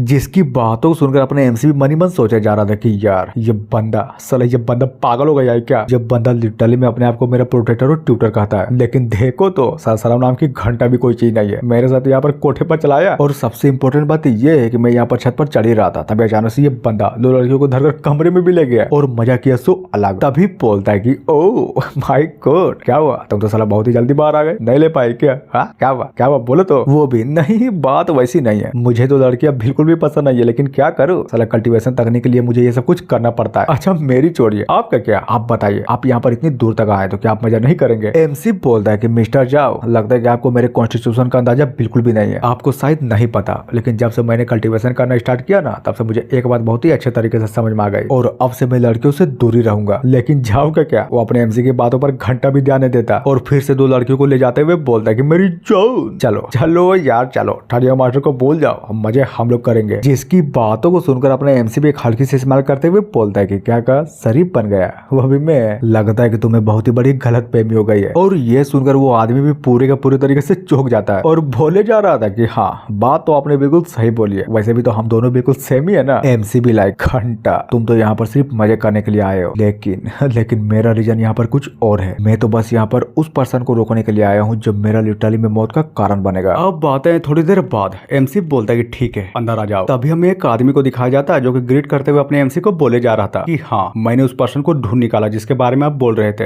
एमसी सोचता है कि धत तेरी की, ये मेरा बड़का भाई भी ना साला बहुत ही ज्यादा चालाक निकला, जैसे ही मैं किडनैप हुआ इसने पूरा का पूरा फायदा उठाकर मेरे ओरिजिनल गार्ड्स को अपने गार्ड्स के साथ बदल डाला, पर क्या करूं, अब जो हो गया सो हो गया, बदल भी तो नहीं सकते। और फुल एटीट्यूड में बोलता है तो फिर बताओ आखिर तुमने किसके बारे में पता लगाया। बंदा बताता है कि वही बुद्धिस्ट वाली जिसके बारे में आप पहले से ही पता लगाने की कोशिश किए जा रहे थे। तो इसका मतलब क्या वो लड़की जियाओजिंग पवेलियन में नहीं है? नहीं बिल्कुल भी नहीं, बल्कि ये बोली कि वो यहीं पर है, ड्रंकन इमोर्टल टार्विन में। एमसी भी लाइक गजब, जिस तरह गेम की स्टोरी थी ना ये तो बिल्कुल भी उस तरह नहीं जा रहा, साला पूरा का पूरा प्लॉट इस बार फिर से चेंज हो गया। तभी बताया जाता है कि स्टोरी के हिसाब से यही वो जगह है जहाँ पर ये लड़की बार बार मुझे मारने का ट्राई करती है, और रीजन क्या है, सिंपल जेलिसी, जहाँ पर हर बार प्रोटेनिस के द्वारा इस बंदी को मुझे मारने के लिए उकसाया जाता है। लेकिन दिक्कत की बात तो ये है कि अगर सच में लड़की यहाँ पर है ना तब तो बहुत ही बड़ी कंफ्लिक्ट वाली बात हो गई, क्योंकि इसी के चक्कर में प्रोटेनिस और मेरे बीच में बहुत ही बड़ी लफड़े क्रिएट होते हैं। और इतना सोचने के बाद फाइनली अपने एमसी पूछ लेता है तो फिर बताओ अब वो लड़की कहाँ पर है, क्या वो यहाँ पर आ गई? हाँ तकरीबन आधे महीने पहले। और ये सुनकर अपने एमसी भी पूरा का पूरा भड़क जाता है कि क्या कहा तुमने, क्या मैंने तुम्हें नहीं बोला था कि उस लड़की के बारे में मुझे हर पल की इन्फॉर्मेशन चाहिए? तो फिर ये क्या बकचोदी है? वो लड़की यहाँ पर आधे महीने पहले आ गई और तुम मुझे अब बता रहे हो? जिसकी बातों को सुनकर इधर बंदा भी अपने एमसी से माफी मांगने लगता है कि मुझे माफ कर दीजिएगा, लेकिन गलती तो हो गई, इसलिए प्लीज मुझे सजा दीजिए। एमसी सोचता है कि धत तेरी की, अब मुझे समझ में आया कि इस बॉडी का पिछला ओनर हमेशा इतना गुस्से में क्यों रहा करता था। लेकिन बंदे का क्या, इधर ये भी एक हल्की सी स्माइल करते हुए मनी मन सोचे जा रहा था कि लिटरली में यहाँ पर हर कोई जानता है कि जो चौथी मिस है ना, वो प्रधानमंत्री के तीसरे यंग मास्टर को हमेशा नीची नजरों से देखती है। और रही बात कल्टीवेशन की, तो हाँ, फिलहाल के लिए तीसरे यंग मास्टर मुझ पर घंटा भी अटैक नहीं कर सकते, क्योंकि इनका कल्टीवेशन मुझसे कल्टीवेशन के लेवल में बहुत ही ज्यादा कम जो है। मेन कैरेक्टर बोलता है कि जुयोंग 22 साल, 6 rank iron body with the threshold of the 5th rank close combat. गजब, मुझे लगता है कि लिटिल सिस्टर तुम्हें बहुत ही ज्यादा महत्व देती है। क्यों, मैंने सही बोला ना? हा? और जाहिर सी बात है, इसी के कारण तुम सच्ची में बहुत ही ज्यादा घमंडी हो गए। जहाँ पर बात करें बंदे की, तो वो भी अपनी इतनी सारी सीक्रेट बातें सुनकर पूरी का पूरी तरीके से चौंका पड़ा था। एमसी बोलता है तो ठीक है, तुम्हें पनिशमेंट चाहिए थी ना, मिलेगी, बराबर मिलेगी। और ये पनिशमेंट हर किसी के लिए एग्जाम्पल साबित होगी, जहाँ पर लिटरली में हर किसी को पता चलेगा कि गलती करने पर क्या सजा मिलती है। और वो सोच ही रहा था, तभी अचानक से कुछ तो ऐसा देखता है जिसको देखने के बाद अपना एमसी भी पूरी तरीके से चौंका पड़ा था और पूछता है कि मिस्टर जाओ, अब्बा यार अब तू यहाँ पर कब आया? तभी अचानक से उस बंदे पर एक अटैक होता है, जिससे होता ही है उस बंदे का हाथ भी पूरे का पूरे तरीके से टूट जाता है। जाओ भी लायक, तुम कमीने कहीं के, तुम्हारी हिम्मत कैसे हुई थर्ड यंग मास्टर के सामने बकचोदी करने की? तुझे क्या लगता है कि फोर्थ मिस तेरे साथ है, तो क्या सच्ची में तेरा कोई कुछ उखाड़ नहीं पाएगा क्या? थर्ड यंग मास्टर बोलिए, क्या करो, इस बंदे को क्रिपल करो या फिर सच्ची में इस बंदे को मार डालूं? और ये सुनकर अपने एमसी बस मिस्टर जाओ को घूरे जा रहा था। तभी बोलता है कि गुड, आखिरकार तुमने मेरा हेल्प करने का फैसला कर ही लिया ना। नाइस, बिल्कुल करूंगा, क्योंकि आप मुझे बहुत ही अच्छे तरीके से ट्रीट करते हैं और मुझे आपके साथ मजा भी आता है। और यहाँ तक कि मैं ये कैसे बोल सकता हूँ कि आप मुझे यहाँ पर कोठे पर लेकर आए और बहुत सारे लड़कियों के साथ मजा भी करवाया, तो रिटर्न में मुझे भी तो कुछ करना ही पड़ेगा ना, समझे? एमसी भी लाइक, ओ माय गॉड, तो तुम्हारा मतलब ये था?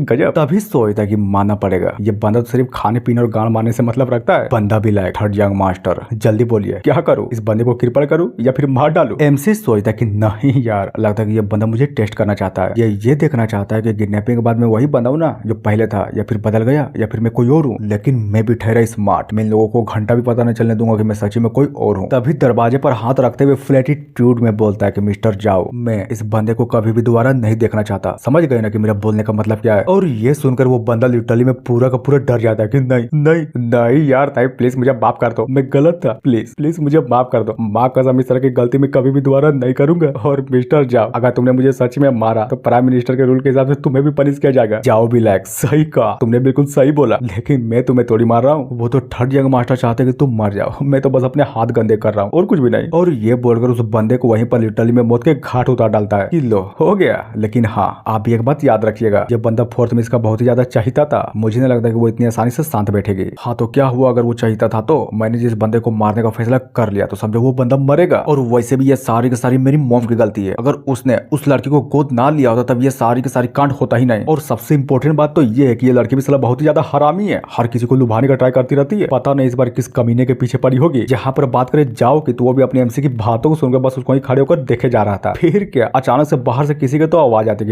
यार देखो तो ये लड़कियां तो लिटरली में बहुत ही ज्यादा खूबसूरत है। ओ फाइनली यार, इतना इंतजार करने के बाद फाइनली हमें लड़कियां देखने को मिल गई। जाओ बोलता है कि थर्ड यंग मास्टर, वो देखिए ये जो दोनों की दोनों लड़कियां ना साला बहुत ही ज्यादा स्किल्ड है, मैं यहाँ पर हर रोज सिर्फ इन दोनों का डांस देखने के लिए आता हूँ। और हाँ, क्या आपको पता भी है, बड़के का छाती और छोटकी का पैर, ये दोनों के दोनों बहुत ही ज्यादा खूबसूरत है। हालांकि थोड़ी सी एक्सपेंसिव है, लेकिन हाँ माल बहुत ही ठनाक है।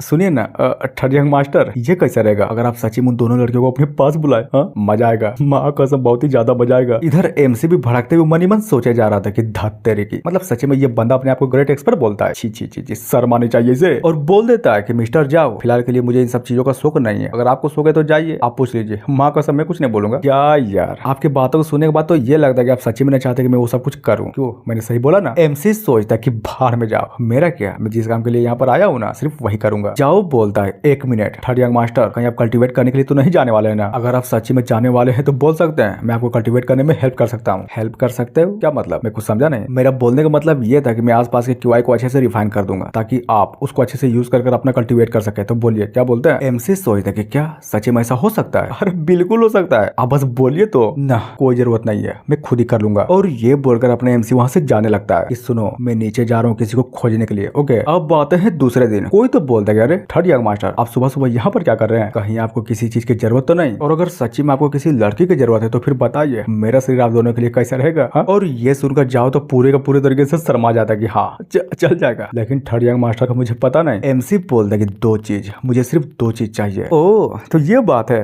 तो फिर बोलिए ना, मैं सुन रही हूँ। पहला, इन दोनों लड़कियों को टॉप फ्लोर में भेजो। और ये सुनकर अपना जवाब भी पूरी तरीके से चौंक जाता है। औरत बोलती है कि हाँ भेज तो सकते हो, लेकिन दिक्कत की बात तो ये है कि क्या सच्ची में ये दोनों लड़के वो चीज करना पसंद करेंगे? मुझे तो नहीं लगता। और ये बोलकर फुल एटीट्यूड में अपने एमसी को घूरे जा रही थी और तभी अचानक से हंसते हुए बोलती है, पर कोई बात नहीं, अब जबकि थर्ड यंग मास्टर चाहते हैं तो हम अपने रूल में थोड़ा सा छेड़छाड़ करेंगे और वो दोनों लड़कियों को आपके पास भेज देंगे। और इसी के साथ पहला रिक्वेस्ट भी खत्म। तो चलिए जल्दी बताइए आपका दूसरा रिक्वेस्ट क्या है? गुड, तुम्हें तो बहुत ही जल्दी जानने की इच्छा है। तो एक काम करो, मैंने सुना है कि इस कोठे में नया लड़की आया है, तो उस लड़के को मेरे रूम में भेजो, समझे? और ये सुनकर या फिर ये बोले कि अपने एमसी की बातों को सुनकर ये औरत भी पूरी की पूरी तरीके से टेंशन में पड़ जाती है। तभी बोलती है कि थर्ड यंग मास्टर सुनिए ना, कल बम्बू गार्डन में पोएट्री का कंपटीशन होने वाला है, तो फिर बताइए इन लड़कियों को लेकर आपको इतनी जल्दी क्यों है? वो सब मैं नहीं जानता, बस कीमत बताओ। अरे यार बात पैसों की नहीं है, समझिए ना, ये जो लड़कियां है ना, ये सब ग्राहकों को इंटरटेन करने के लिए है और कुछ भी करने के लिए नहीं। जिसकी बातों को सुनकर अपने एमसी भी एक पेपर को अचानक से निकाल लेता है और ये देखकर वो औरत भी पूरी के पूरी तरीके से चौंकी पड़ी थी, जहाँ पर वो भी उस पेपर को ढम से कर टेबल पर बजाते हुए बोलता है कि ये लो, तुम्हारे पास सिर्फ आखिरी मौका है, दोबारा मौका तुम्हें नहीं मिलेगा। औरत भी लाइक बाप रे, ये तो साला 10,000 टेल का बैंक नोट है ना, क्या करूं? मुझे तो सच्ची में कुछ समझ में ही नहीं आ रहा, क्या करूं मैं? और बोलती है कि थर्ड यंग मास्टर सुनिए ना, क्या आप थोड़ी देर और रुक सकते हैं क्या? हाँ? और ये सुनकर अपने एमसी भी उस औरत को पूरे के पूरे तरीके से इग्नोर मार देता है। मिस्टर जाओ, एक काम करो, मेरे साथ बम्बू गार्डन चलो। वो भी ठीक है चलिए। अरे नहीं यार third young master, please please यार ऐसा मत करिए, यहाँ का रूल है, आप प्लीज मेरे रूल को तो मत तोड़िए। अगर ऐसा ही करते रहेंगे ना तो मेरे लिए यहाँ पर धंधा चलाना मुश्किल पड़ जाएगा। और ये बोलकर कुछ तो सोचने लगती है, लेकिन क्या कहानी में ट्विस्ट, ये जो औरत है ना, ये फटाक से अपने एमसी को अटैक करने के लिए बढ़ जाती है। तभी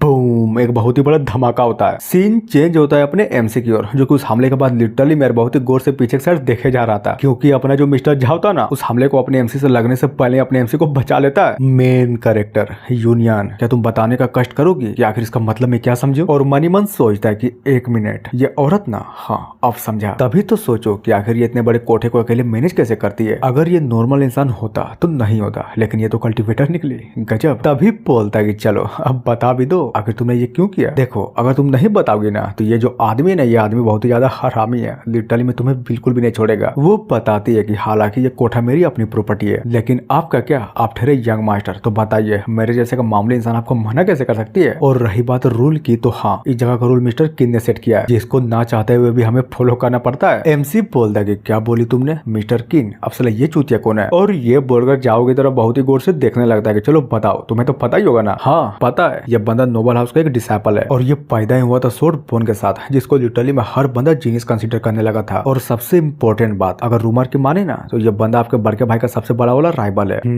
अब समझा, लेकिन ये कुछ ज्यादा स्ट्रेच नहीं है क्या? जिस तरह से मिस्टर जाओ इस बंदे के बारे में डिस्क्राइब कर रहा है, इसको मैंने गेम के अंदर तो कभी भी नहीं देखा। कहीं ऐसा तो नहीं ना कि प्लॉट की माँ बहन होने के कारण ये सारा का सारा कांड उसी के चक्कर में हो रहा है? औरत तो बोलती है कि थर्ड यंग मास्टर, आप जिन लड़कियों के बारे में बोल रहे हैं ना, वो लड़की मेरी नहीं है, बल्कि ये बोलिए कि वो लोग यहाँ पर मिस्टर किन के द्वारा लाई गई है, इसलिए प्लीज अगर हो सके तो आप इन लड़कियों को भूल जाए। और अचानक से फुल गुस्से में बोलता है, तो फिर ये भी बताओ क्या जिंजुआन को भी मिस्टर किन ने लाया है? और झूठ तो बिल्कुल भी मत बोलना, समझे? मैं कसम खाती हूँ आपसे बिल्कुल भी नहीं झूठ बोलूंगी, लेकिन हाँ यह बात भी बिल्कुल सच है कि जिंजुआन को मिस्टर किन ने यहाँ पर लाया है, वो भी आधे महीने पहले। गुड, यही तो मुझे जानना था, लेकिन समझ में ये नहीं आ रहा कि किन आखिर किस फैक्शन से बिलोंग करता है। क्या वो मोर्किस हो सकता है क्या? लेकिन अगर बात करें इस आदमी की, तो हाँ ये आदमी बहुत ही ज्यादा हरामी है, पर दूसरा साइड ये आदमी बहुत ही ज्यादा ईमानदार भी है। तो मुझे तो नहीं लगता कि ये आदमी मेरे खिलाफ कुछ वैसा करेगा, ना बिल्कुल भी नहीं। क्राउन प्रिंस, क्या वो क्राउन प्रिंस के फैक्शन से हो सकता है? ना ना ना ना, ना। ये भी साला होना बहुत ही ज्यादा इम्पॉसिबल है। 1 मिनट, लोकल सेक्ट होगा क्या? अगर इन लोगों ने कुछ किया तो फिर बताओ किंग रेनमो अपनी लाइफ को रिस्क में रखकर मुझे किडनैप क्यों करती? ना, इसका मतलब ये भी नहीं, मतलब समझे, मुझे यहाँ पर अपना हर एक कदम फूक फूक कर उठाना पड़ेगा, साला गलती की कोई भी गुंजाइश नहीं है। लेकिन हाँ यहाँ तक एक बात तो मुझे बहुत ही अच्छे तरीके से समझ में आ गई है कि ये मिस्टर किन किसी और के लिए नहीं, बल्कि ये बोले सिर्फ मेरे लिए आया है, यानी कि थर्ड यंग मास्टर के लिए। और क्या बोला था इसने? जहां तक मुझे अच्छे से याद है कि कोठे में आई हुई नई नवेली लड़की को मिस्टर किन ने चुना था। गजब, मौका बहुत ही अच्छा है, इस मौके को मैं घंटा भी अपने हाथ से नहीं जाने दूंगा। फिर क्या, अपने एमसी को इस तरह से हंसता हुआ देखकर इधर औरत भी पूरी के पूरी तरीके से समझ जाते कि नहीं नहीं नहीं यार नहीं, आपके दिमाग में जो चल रहा है ना सब बिल्कुल भी मत करिएगा, वरना सारा का सारा ब्लेम मुझ पर आ जाएगा और साला मिस्टर किन मुझे घंटा भी नहीं छोड़ेंगे। लेकिन क्या अपने एमसी भी उसकी बातों को थोड़ी ना सुनता है, वो भी वहां से जाते हुए बोले जा रहा था कि चिंता मत करो, अगर इन सारे के सारे कांडों के बारे में जानने के बाद मिस्टर किन ने तुम्हें ब्लेम दिया तो उस कमीने को फटाक से लेकर मेरे पास आ जाना, समझे? जरा मैं भी तो देखो कि एक ऐसा टैलेंटेड बंदा जिसको दुनिया कंसीडर कर रही है गया और वो मेरे भाई की बराबरी कर सकता है, वो आखिर दिखता कैसा है। समझ गई ना कि मेरा बोलने का मतलब क्या था, हाँ? और जी हाँ, इतना बोलने के साथ ही एपिसोड यहीं पर खत्म होता है।